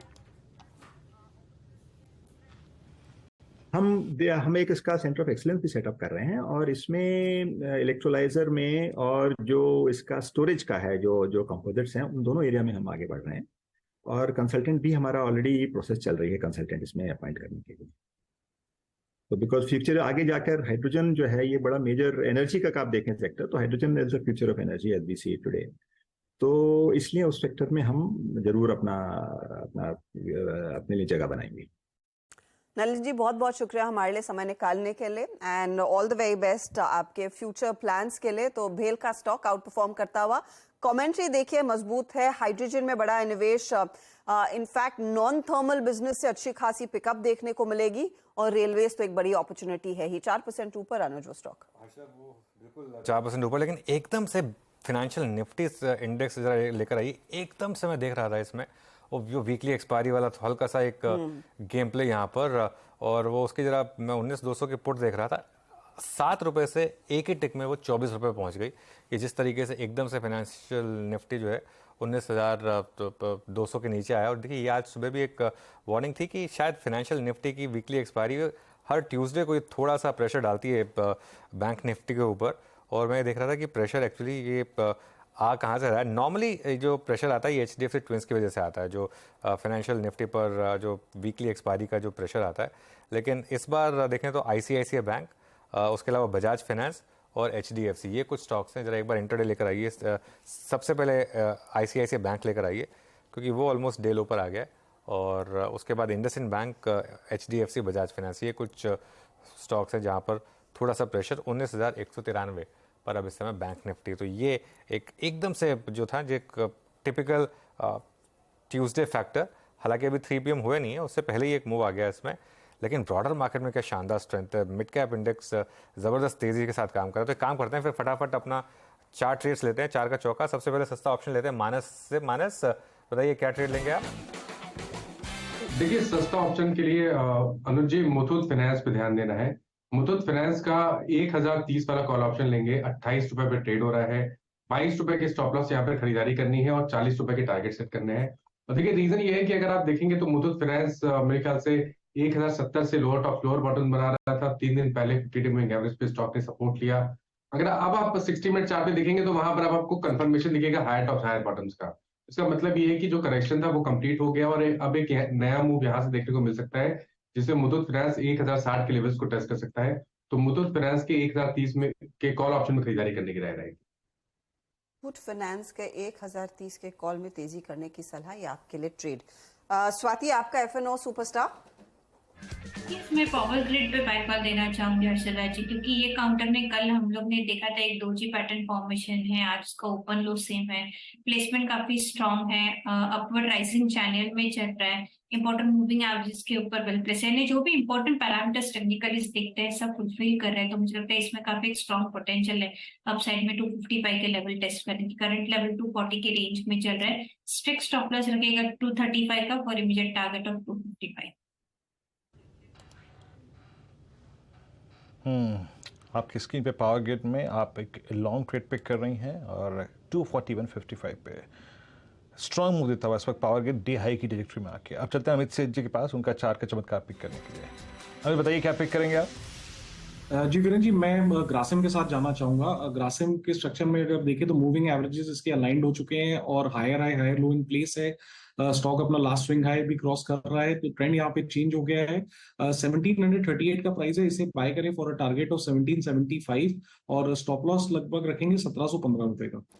ओके, चलिए फिर आज की आखिरी ट्रेड लेते हैं 4 का चौका में मिड कैप फंडा प्रकाश दीवान से। प्रकाश जी बताइए। अनुज, एक सेक्टर जो मुझे लगता है जिसमें री रेटिंग की शुरुआत हुई है और आगे चल के बढ़ सकती है, वो है पेपर इंडस्ट्री। और उसमें से एक कंपनी मैंने चुनी है जो बहुत पुरानी है, वेल नोन है, बट उसकी परफॉर्मेंस और ऑपरेशंस जिस टाइप के जिस हिसाब से तराशे गए हैं पिछले 1-1.5 साल में, उसमें मुझे लगता है सेलियंस बहुत आएगी। और इस कंपनी का नाम है तमिलनाडु न्यूज प्रिंट, TNPL के नाम से, जो काफी फेमस है। कंपनी छोटी है, ज्यादा बहुत बड़ी है नहीं, 1700 करोड़ की मार्केट कैप रहेगी। बट अगर आप इसकी परफॉर्मेंस देखें और जो क्षमता देखें, तो आज ये न्यूज प्रिंटिंग पेपर की कैपेसिटी इसकी 4 लाख टन की है। इसकी पैकेजिंग बोर्ड की करीब मेरे ख्याल से 2 लाख प्लस की है। और थोड़ा बहुत ये रिसाइकिल करके फ्लाई ऐश में से और सॉलिड वेस्ट में से सीमेंट भी बना लेते हैं। तो बहुत बड़ी क्षमता नहीं है, बट मेरे ख्याल से 900 टन के करीब की कैपेसिटी वहां भी है। सो ये सब जो बिजनेस मिक्स है इसका, इसमें हो क्या रहा था। अच्छा, दूसरी मजे की बात यह है कि इनके पास ये बगास बेस्ड पहला पेपर प्लांट हुआ करता था। इन्होंने वाटर सस्टेनेबिलिटी को, मतलब पानी के उपयोग का जो उसमें इम्प्रूवमेंट पिछले कुछ सालों में किया है। It is one of the lowest water consuming businesses in the paper industry, जो बहुत ज्यादा जिसमें पानी की खपत रहती है। और बैकवर्ड इंटीग्रेशन करके जो रॉ मटेरियल जिनको जो चाहिए होता है उसके प्रोक्योरमेंट का इन्होंने किया। और ये टोटल सर्कुलर इकोनॉमी से वो कर रहे हैं कि जो वेस्ट है वो सीमेंट में जाता है, सीमेंट जो बनाते हैं उससे ही अपना नया प्लांट बना लेते हैं। तो इस टाइप का सारा बिजनेस है। कहीं ना कहीं इसमें सरकारी ओनरशिप, तमिलनाडु न्यूज गवर्नमेंट की 35% के करीब हिस्सेदारी है और बाकी अच्छे खासे इंस्टीट्यूशनल इन्वेस्टर्स भी हैं। बट कहीं ना कहीं इसको एक PSE होने की वजह से थोड़ा सा मल्टीपल कम मिला करता था कि कुछ रिस्ट्रिक्शन है। और इनकी सबसे ज्यादा दिक्कतें थी पावर कंजम्पशन या पावर कॉस्ट को लेके। वो करार जो इनका था, जो तमिलनाडु स्टेट इलेक्ट्रिसिटी बोर्ड से पावर लेनी इनको कंपल्सरीली पड़ रही थी एक पर्टिकुलर रेट पे, जो थोड़ा महंगा लग रहा है क्योंकि बहुत पुराना करार था ये और रिवाइज नहीं हो पाया, वो खत्म हो चुका है। अब इनको पावर का भी एडवांटेज मिलेगा, रॉ मटेरियल कॉस्ट भी काफी हद तक कम हो गई है और जो कैपेसिटीज इनकी है उसका, और एक सबसे बड़ी जो इस इंडस्ट्री के लिए चमक जो आ रही है वो ये है कि नया करिकुलम अनाउंस हुआ है, और नया करिकुलम अनाउंस होने के बाद आप लाखों किताबें छपती हैं, टेक्स्ट बुक छपती हैं, और उसमें जो इसका प्रिंटिंग पेपर का जो उपयोग होता है वो हमारे पास इतनी कैपेसिटी नहीं है। लेकिन जो भी बड़े प्लेयर्स हैं, चाहे वो ये हो शेषाशाही हो या जेके हो या वेस्ट कोस्ट, तो सभी के लिए ये बहुत बहुत पॉजिटिव रहेगा। बट मुझे लगता है from the current price situation 240-42 के आसपास ये एक आपको बहुत बढ़िया लॉन्ग टर्म बेसिस पे मौका दे सकता है। तो TNPL और आपके बोलने के साथ ही करीब 2.25% ऊपर आ चुका है। शुक्रिया इस पिक के लिए भी। दीवान साहब, आपसे इजाजत लेंगे। मार्केट के एक्शन पर नजरें तो बनी ही रहेंगी, जहां पर मिड कैप्स में पूरा जोश है, लेकिन देखिए रिजल्ट सीजन में अब दो और कड़ियां हैं जो कल जुड़ती हुई दिखाई देंगी। एक तो टाइटन के नंबर्स आने वाले हैं, उसकी हम बातचीत करेंगे। सुमित हमारे साथ जुड़ गए हैं और कुछ और स्टॉक्स पर भी नजरें रहेंगी। सुमित, लेकिन पहले टाइटन। देखिए, टाइटन के केस में Q4 इनका अपडेट आ चुका है और Q4 अपडेट में बहुत सारी बातों को ये मेंशन कर चुके हैं, और ये बात उस समय पर जब ये नंबर आया था, मेंशन किया गया था, तब स्टॉक ने बहुत बढ़िया रिएक्ट भी किया था, क्योंकि कंपनी की जो Q4 अपडेट्स थे उसके अंदर इन्होंने बहुत रोबस्ट ग्रोथ की बातचीत की थी, ना केवल वॉच सेगमेंट में बल्कि सारे सेगमेंट्स के अंदर। तो अब आती है बात नंबर्स की। रेवेन्यूज करीब 25% बढ़ने का अनुमान है, 9,095 करोड़ का रेवेन्यू रहेगा, और मुनाफा करीब 50% बढ़ने का अनुमान है। एक लो बेस के चलते 737 करोड़ रुपए के आसपास का मुनाफे की ग्रोथ का आंकड़ा देखने को मिल सकता है।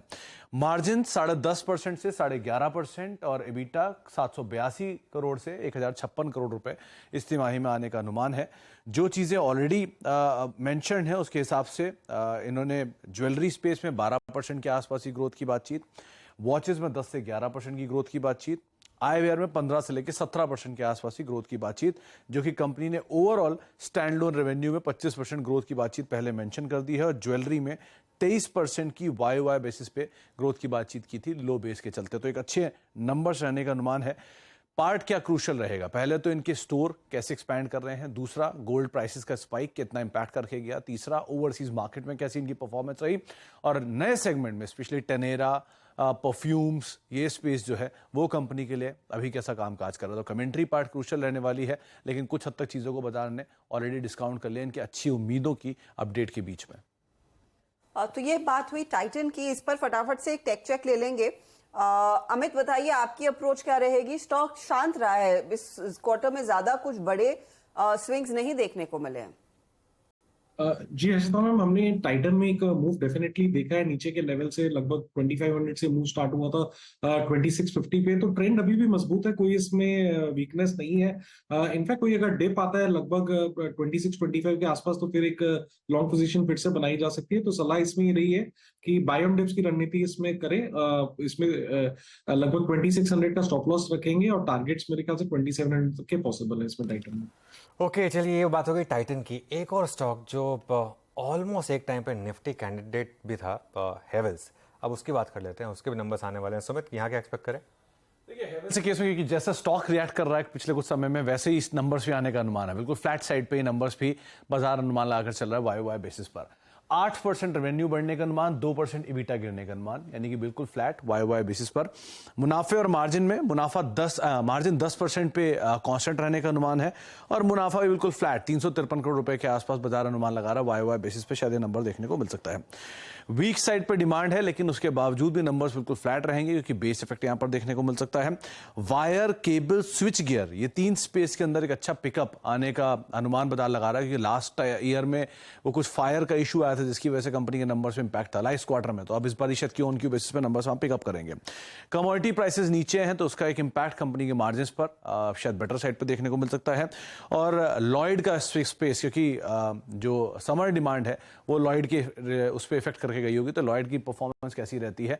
एक चीज और है कि जो गर्मियां उतनी एक्सटेंड नहीं हुई हैं, तो गोइंग फॉरवर्ड जो कमेंट्री है कंपनी की वो कैसी है, और टियर 4 टियर 3 मार्केट से कैसी ग्रोथ आती है, इसकी कमेंट्री जो होगी वो क्रूशियल रहेगा। तो कल नंबर्स आएंगे, इसके अलावा परसों मैनेजमेंट आपके साथ सुबह मौजूद होगी इसी चैनल पर। बिल्कुल, शुक्रिया सुमित। और देखिए, जैसा सुमित कह रहे थे, हेवल्स काफ़ी बड़ा अंडर परफॉर्मर रहा है। इनफैक्ट हेवल्स का स्टॉक जो है वो अब 200 डे मूविंग एवरेज के भी नीचे और अपने 52 वीक हाई से काफ़ी नीचे। इनफैक्ट इसके मुकाबले अगर आप पॉलीकैब का परफॉर्मेंस देखेंगे तो एक बहुत बड़ा आउट परफॉर्मेंस पॉलीकैब ने दिखाया है। हालांकि ऑब्वियसली हेवल्स में और भी सेगमेंट्स हैं, लेकिन फिर भी एक जो नियरेस्ट कंपटीटर है उसमें क्लियरली पॉलीकैब की अलग जर्नी रही है। लेकिन गाबा सर, हेवल्स पे कोई क्विक चार्ट टेक आपका?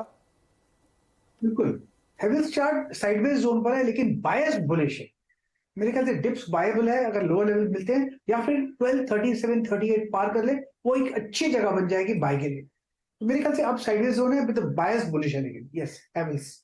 चलिए अब एक काम करते हैं, बिग मार्केट वॉइसेस में आज हमारे साथ हमारे गेस्ट जुड़ गए हैं, KR चोकसी होल्डिंग्स के देवेन चोकसी। देवेन भाई, गुड आफ्टरनून। काफ़ी शानदार वन वे रैली मार्केट में, आपके क्लाइंट्स काफ़ी खुश होंगे, स्पेशली गिवन जो मार्च और उससे पहले 3 महीने इतना ज़्यादा मार्केट में आउटलुक ख़राब रहा था, खासतौर से मिड कैप्स में इतना बुरा हाल था। अब अप्रैल की रैली के बाद क्या आउटलुक बन रहा है आपका? गुड आफ्टरनून अनुज। जैसे एक उम्मीद बनी थी अप्रैल महीने के अंदर कि अगर फंड आउटफ्लो नहीं होता है तो मार्केट स्टेबलाइज हो जाएगा। तो I think to a greater extent I think the market has lived up to that particular expectation in the month of April. मई महीने के अंदर एक जो बदलाव की संभावना है कि जहाँ पे एक पहले समय के अंदर एक थोड़ा डर भी था कि शायद कोई दूसरी बैंक फेल होती है तो I think it will have repercussion elsewhere in the world market. But जैसे ग्लोबल रेगुलेटर्स ने एक नई फॉर्मूला निकाली है बेल आउट करने की, तो उस हिसाब से आई थिंक क्या शायद ये डर भी थोड़ा सबसाइड होते दिख रहा है।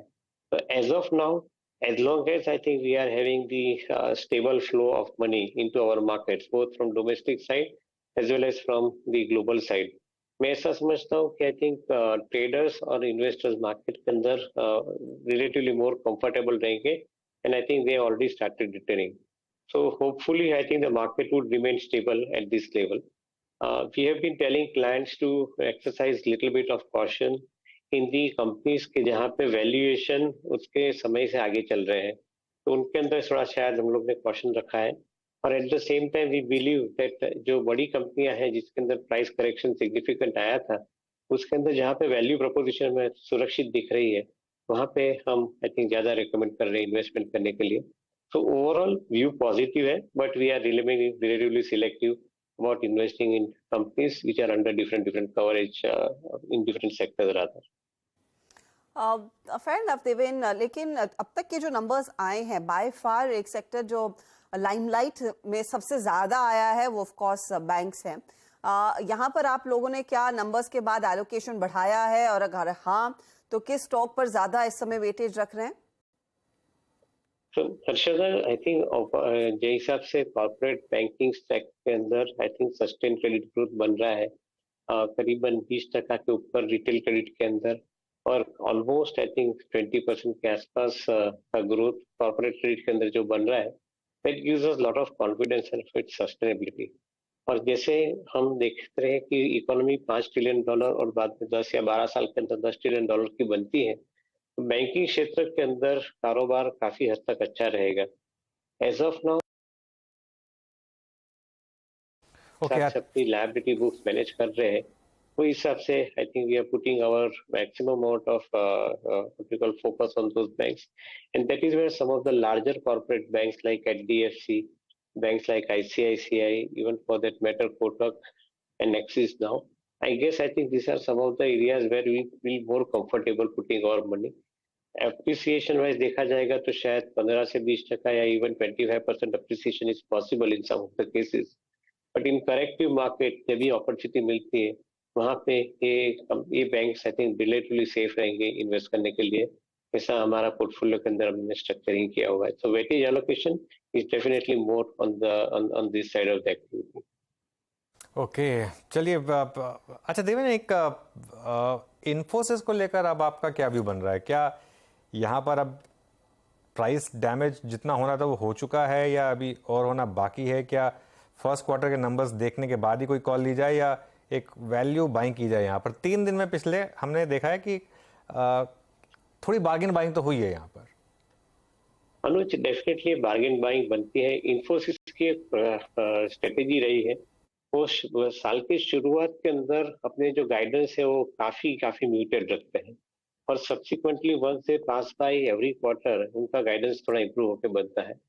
मैं ऐसा समझता हूँ कि ओवरऑल एनवायरनमेंट के अंदर डेफिनेटली थोड़े बहुत चैलेंजेस है, but at the same time I think those challenges are not so very I think serious that I think companies would stop getting the business. I don't think that is a situation. On the country मैं ऐसा मानता हूँ कि global economy के अंदर जो हिसाब से बदलाव आ रहे हैं तो उसके अंदर इंडियन आईटी कंपनीज पर्टिकुलरली जो निश प्लेयर्स है उनके लिए बहुत अच्छा समय आएगा, ऐसा मैं मान के चलता हूँ। Maybe 1 or 2 quarters, I think you might see a little slow order intake as far as businesses are concerned. But overall, I believe that the situation is not going to disappoint many of the Indian IT companies. On the contrary, I believe that I think opportunity-wise, they would probably be ordering some of the larger contracts in the given situation. Point taken. Deven, कुछ देर पहले हम भेल के management से बात कर रहे थे और उन्होंने जिक्र किया कि रेलवे कितनी बड़ी अपॉर्चुनिटी साबित होती हुई दिखाई देगी और वो डेटा पॉइंट्स भी आपकी स्क्रीन पर आ जाएंगे जब आरवीएनएल, इरकॉन जैसे स्टॉक्स एक महीने में करीब 35-36% तक के रिटर्न्स दिखाते हैं। यहाँ पर बहुत ही इंटरेस्टिंग चीज हो रही है। ऑफ कोर्स सरकार का थ्रस्ट है तो इन्वेस्टमेंट हो रहा है, इन कंपनियों के हाथ ऑर्डर्स लग रहे हैं, लेकिन क्या निवेशक भी उतना ही बुलिश है जितनी शायद सरकार है इन पर्टिकुलर प्रोजेक्ट्स को लेकर? जो एलोकेशन ऑफ फंड्स है रेलवे के अंदर वो सिस्टमेटिकली आई थिंक बढ़ के आ रहा है and I think this part of the infrastructure development programme that the country has undertaken. तो I think from that perspective अगले 3 या 5 साल की visibility in some of the cases I think is definitely given, definitely understood.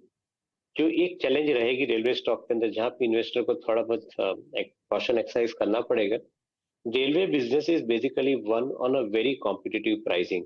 So as a result of which margin is very competitive. Most of the companies would operate between 5 to 7% EBITDA margin. Even though I think larger orders are coming in, margin situation remains I think tight. In a given situation, आपके पास कोई ज्यादा गलती करने का scope नहीं है।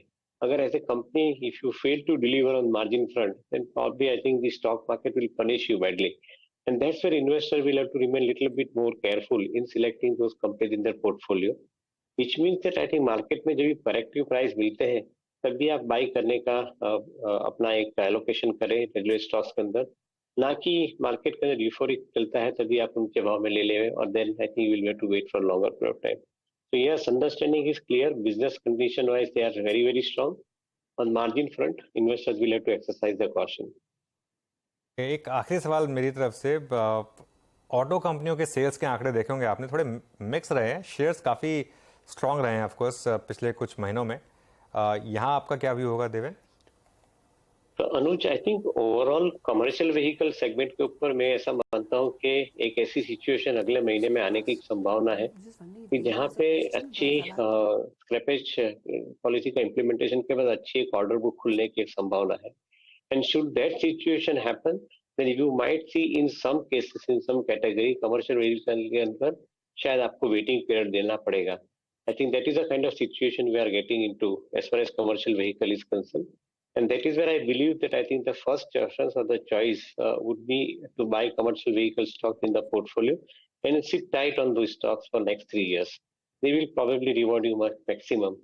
Passenger vehicle के अंदर थोड़े बहुत मिक्स नतीजे आ सकते हैं depending on I think the consumer preference towards electric vehicles and I think how best I think they want to delay their purchases for the want of buying new electric vehicles. But I think वहाँ पे I think ज्यादातर inclination रहेगा companies like Maruti और even for that matter unlisted space के अंदर Toyota जैसी company के अंदर कि जहाँ पे I think opportunity wise I think नई डिमांड अच्छी बढ़ रही है वहाँ पे। और Tata Motors of course I think with the electric vehicle portfolio that they are having. Two wheeler के अंदर situation is fortunately started improving both in the domestic market for 3-wheelers as well as I think the 2-wheelers demand revival is being seen. So now at least I think those companies are also expected to perform well.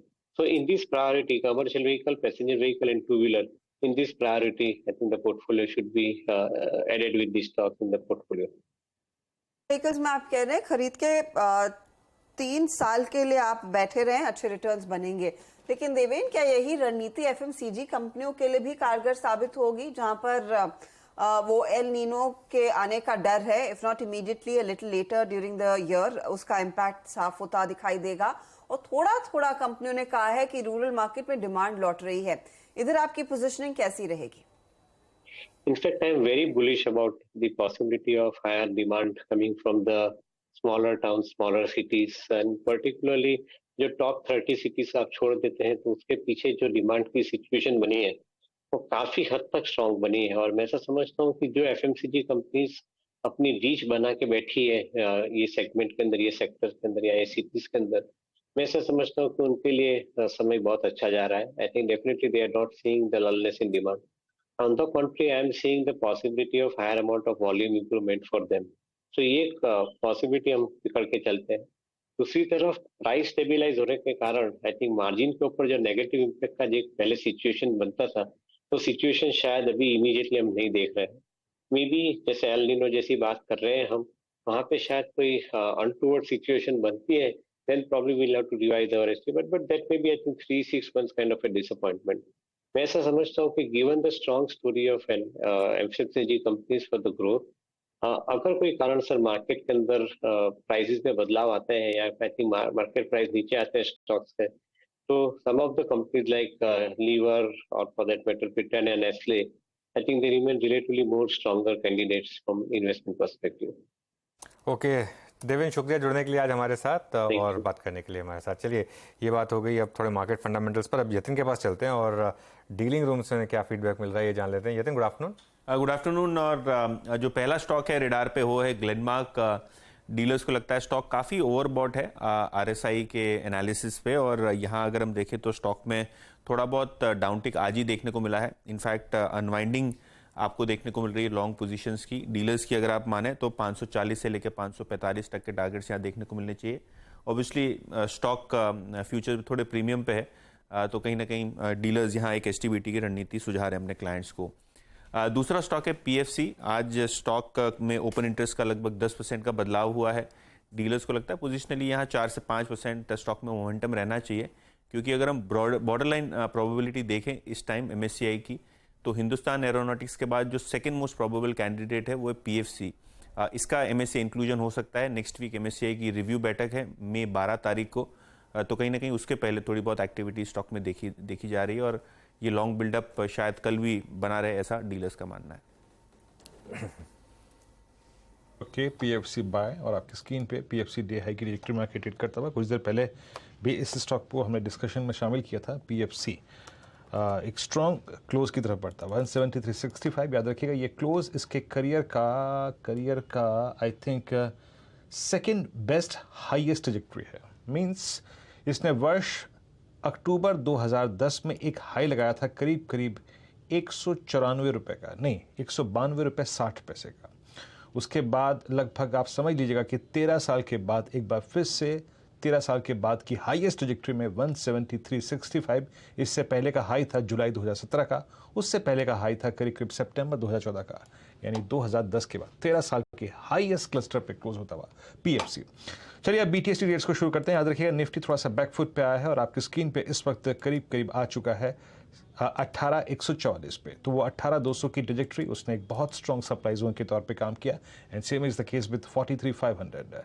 ये दो call writers थे, वहाँ पे वो थोड़ा सा इस I think indices को बैकफुट पे लाने में सक्षम रहे। और आज क्या हो गया, मंगलवार, बुधवार और गुरुवार हमारे पास अभी और बाकी है इस वीकली कॉन्ट्रैक्ट में। बीटीएसटी ट्रेड्स को लेना शुरू करते हैं। एक बार एक्टर साहब डाउ जोन्स फ्यूचर्स दिखाइएगा, एग्जैक्टली डाउ जोन्स फ्यूचर्स की स्थिति क्या है। डाउ जोन्स फ्यूचर्स सुबह जब हमने कार्यक्रम की शुरुआत की थी हल्का सा बैकवर्ड पे था, नाउ इट्स 71 पॉइंट्स डाउन, 71 अंक नीचे। माना साहब से शुरुआत करेंगे, आपका ट्रेड क्या रहेगा? देखिए मेरा ट्रेड जुबिलेंट फूड रहेगा। जुबिलेंट फूड पे खरीदारी करने की राय है। काफी समय के बाद हम इस तरह के पैटर्न देख रहे हैं, हायर टॉप से हायर बॉटम का ट्रेंड देख रहे हैं, एक फ्रेश ब्रेकआउट ऑलरेडी देखने को मिल गया है। तो जुबिलेंट फूड के फ्यूचर में खरीदारी करेंगे। 462 के भाव चल रहे हैं, 456 के स्टॉप लॉस यहाँ पे खरीदारी करनी है। 475 तक के टारगेट देखने को मिल सकते हैं, और ऑप्शन भी चाहे तो 460 वाला कॉल ऑप्शन भी ले सकते हैं। 16 रुपए पे ट्रेड हो रहा है, यहाँ पर आपको 12 रुपए का स्टॉप लॉस लगाना है और 24 रुपए के टारगेट सेट करना है। ओके, देखिए वो निफ्टी फिन सर्विस इंडेक्स एक बार फिर लेकर आइए, वो डे लो पर आ गया 19,176 पर। इंट्राडे में वो जो एक ड्रॉप आया था वो स्पॉट किया गया था, और अब वहाँ पर थोड़ा प्रेशर हो। ये पूरा का पूरा जो मूव है वो ट्यूसडे स्पेसिफिक है, ये सिर्फ एक्सपायरी से रिलेटेड है। और आपको याद होगा पिछले ट्यूसडे भी ऑलमोस्ट यही हुआ था। नहीं, पुट तो ज़ीरो हो जाएगी क्योंकि वो एडजस्टेड प्राइस जो है वो शायद 19,200 के आसपास ही रहे, लेकिन मैं सिर्फ इंडेक्स की बात कर रहा था, निफ्टी फाइनेंशियल सर्विसेज इंडेक्स। उसका अगर इंटरडे चार्ट टेकर आ जाए तो वो जो इंडेक्स है वो देखिए, उसमें एक नॉक आया था, उसके बाद एक सेकेंड नॉक आया अब 19,173 पर। हालांकि वो एवरेजिंग होती है लास्ट के आधे घंटे की, अभी भी कुछ टाइम बाकी है इसमें, लेकिन यहाँ पर क्लियरली सेलिंग प्रेशर है। गाबा सर, BTST या STBT?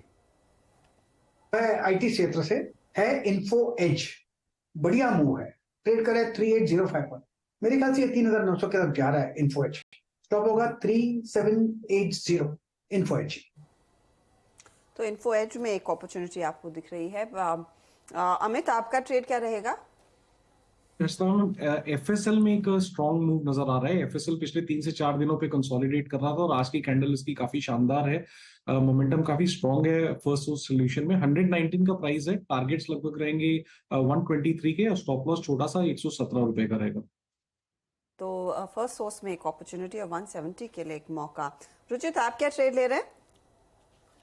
बायोकॉन में खरीदारी की सलाह दूंगा। अगर मैं थोड़ा पोजिशनल चार्ट्स देखे तो 6 मई 2022 यानी एग्जैक्ट ऑलमोस्ट 1 साल पहले ये स्टॉक ने अपने 100 EMA को ब्रेक डाउन दिया था और उसके बाद पिछले 1 साल में आज पहली बार ये 100 EMA को ये स्टॉक क्रॉस करा और ऑलमोस्ट उसके ऊपर बंद होने के ये स्टॉक अगर यहाँ पे देता है तो आई थिंक यहाँ पे एक अच्छा मोमेंटम हम बायोकॉन में शॉर्ट टर्म में एक्सपेक्ट कर सकते हैं।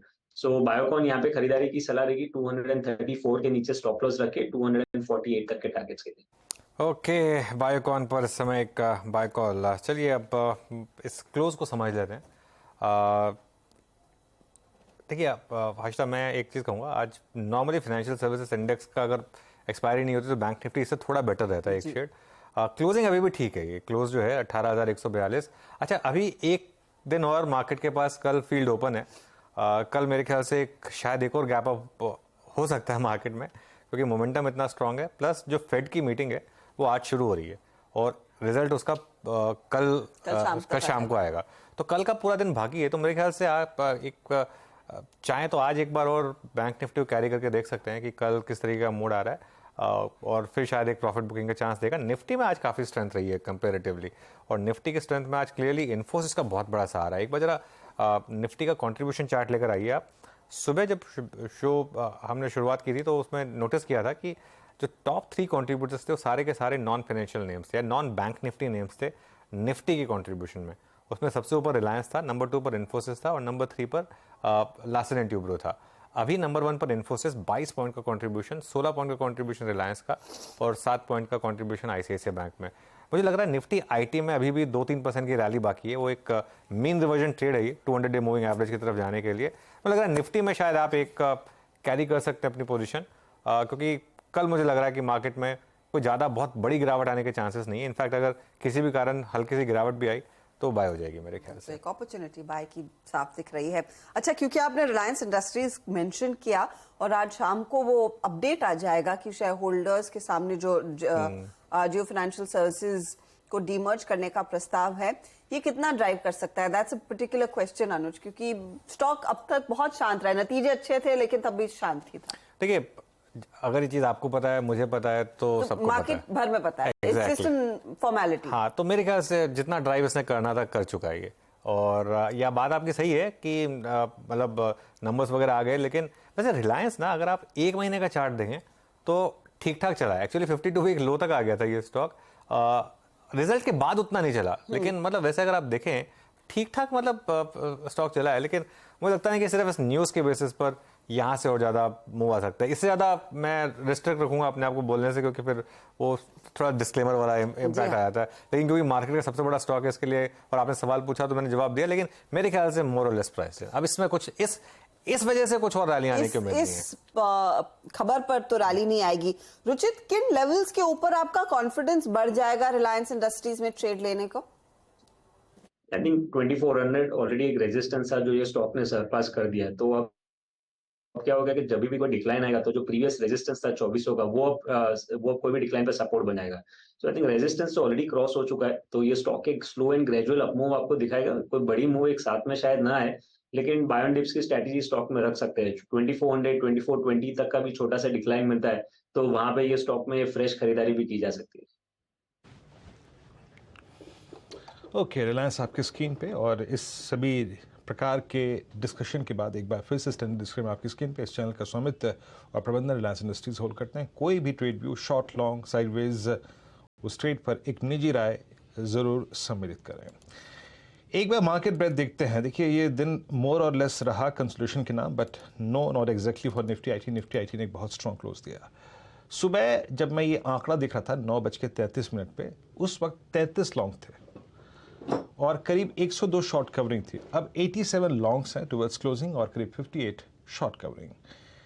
और 27 का आंकड़ा जो अभी शॉर्ट का है, उस टाइम हार्डली 10 थे, तो करीब 17 शॉर्ट्स और बड़े हैं। बट इंडिया मार्ट याद रखिएगा इस दौर के हाईएस्ट क्लस्टर पे, मेरे ख्याल से फेब 2022 के बाद के हाईएस्ट क्लस्टर पे। Indiabulls housing finance, BHL strong move और रिवेंस की खबरों के बीच में। और अभी आपने देखा हम मैनेजमेंट से मुखातिब हुए भी।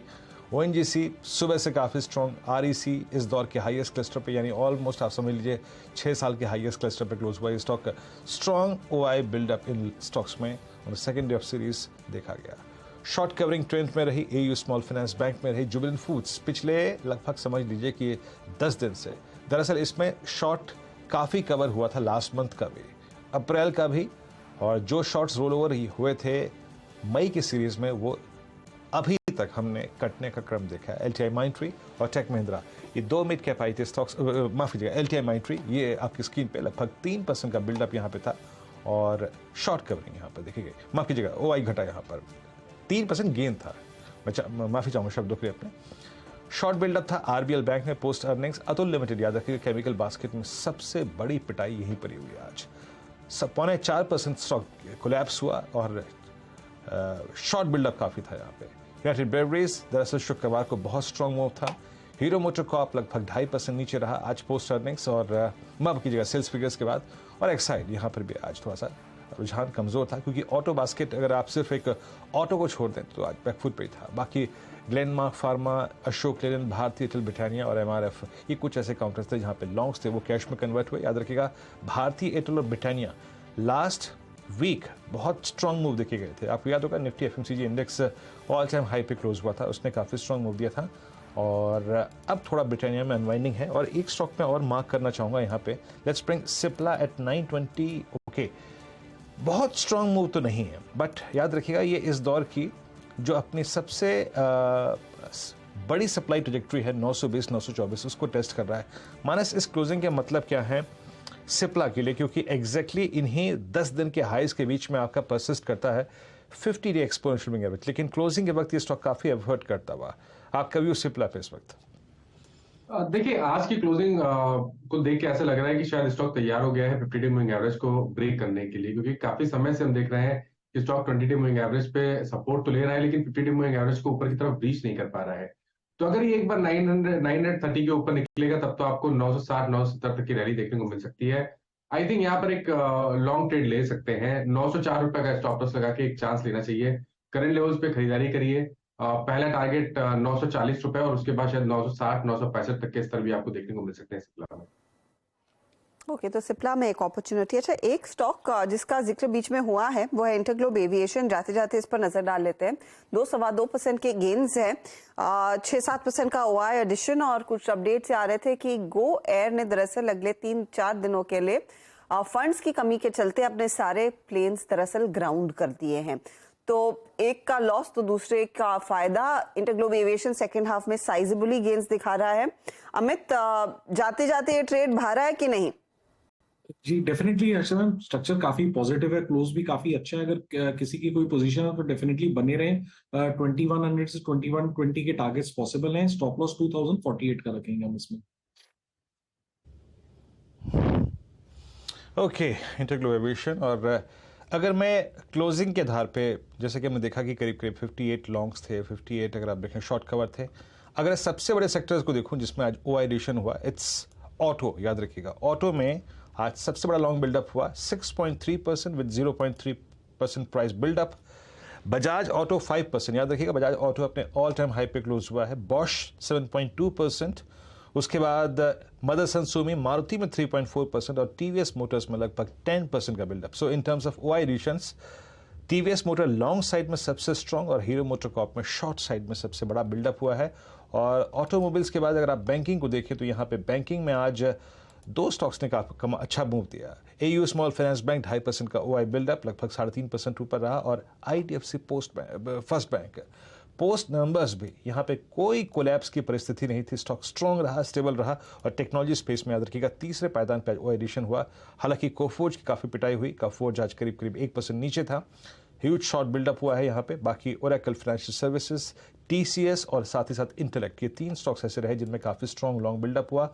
और एक आखिरी स्पेस सेक्टर जिसका जिक्र मैं यहाँ कर देता हूँ, दैट्स फाइनेंस स्पेस, 4.2% बिल्डअप। यहाँ पे भी काफी एक्टिविटी थी। जब कल मॉर्निंग में मुलाकात करेंगे, बात करेंगे तो याद रखिएगा पीएफसी आरएसी का ये कॉम्बो इस क्लोजिंग में स्पेशली सबसे स्ट्रॉन्ग ओआई कैरी कर रहा है। लुक एट पीएफसी 11.3%, आरईसी आपकी स्क्रीन पे लगभग 5.1% और चोला फाइनेंस 7%, इनेबल्स हाउसिंग फाइनेंस बहुत स्ट्रॉन्ग ओआई बिल्डअप। और 2 याद रखिएगा, एक एचएफसी में एलआईसी हाउसिंग फाइनेंस और एमएनएम फाइनेंस। एमएनएम फाइनेंस में एचएफसी भी नहीं कह रहा हूँ, एमएनएम फाइनेंस और एचएफसी में एलआईसी हाउसिंग फाइनेंस, ये 2 स्टॉक्स 12 और 15% का ओआई गेन करके ले आते हुए बहुत स्ट्रॉन्ग अच्छा ओआई एडिशन आज एनबीएफसी स्पेस में दिखा गया है। चलते हैं इस क्लोजिंग को विटनेस करने के लिए, देखने के लिए, समझने के लिए हर्षिता के पास बड़ी वॉल पे। Harshita, over to you. शुक्रिया वीरू। एक मजबूत सत्र आज का 18,180 का हाई जरूर छुआ था, वहां से 40 पॉइंट की दूरी पर हम जाकर टिकते हुए दिखाई देंगे। 18,142 के स्तर है। 75 अंकों का इजाफा निफ्टी 50 में। निफ्टी बैंक आज फाइनेंशियल सर्विसेज की एक्सपायरी के चलते ऊपरी लेवल से कुछ कूल ऑफ कर रहा है, लेकिन तब भी अगर आप देखें करीब 100 पॉइंट के करीब, 90 पॉइंट के करीब का इजाफा देखने को मिल रहा है। आज जो बड़ा मूव आया है वो टेक्नोलॉजी कंपनियों के तौर पर आता हुआ दिखाई दिया। निफ्टी आईटी आपके सामने वहां पर 300 पॉइंट के गेन्स देखने को मिल रहे हैं। तो आखिरी 2 मिनट में आपको कुछ स्टॉक्स दिखा देते हैं। टेक महिंद्रा, इन्फोसिस और विप्रो, ये 3 ट्रेड रहे हैं दिग्गजों में जहां पर सबसे ज्यादा तेजी देखने को मिल रही है। करीब 1.5 से 2.5% तक का इजाफा देखने को मिल रहा है एनकाउंटर्स में।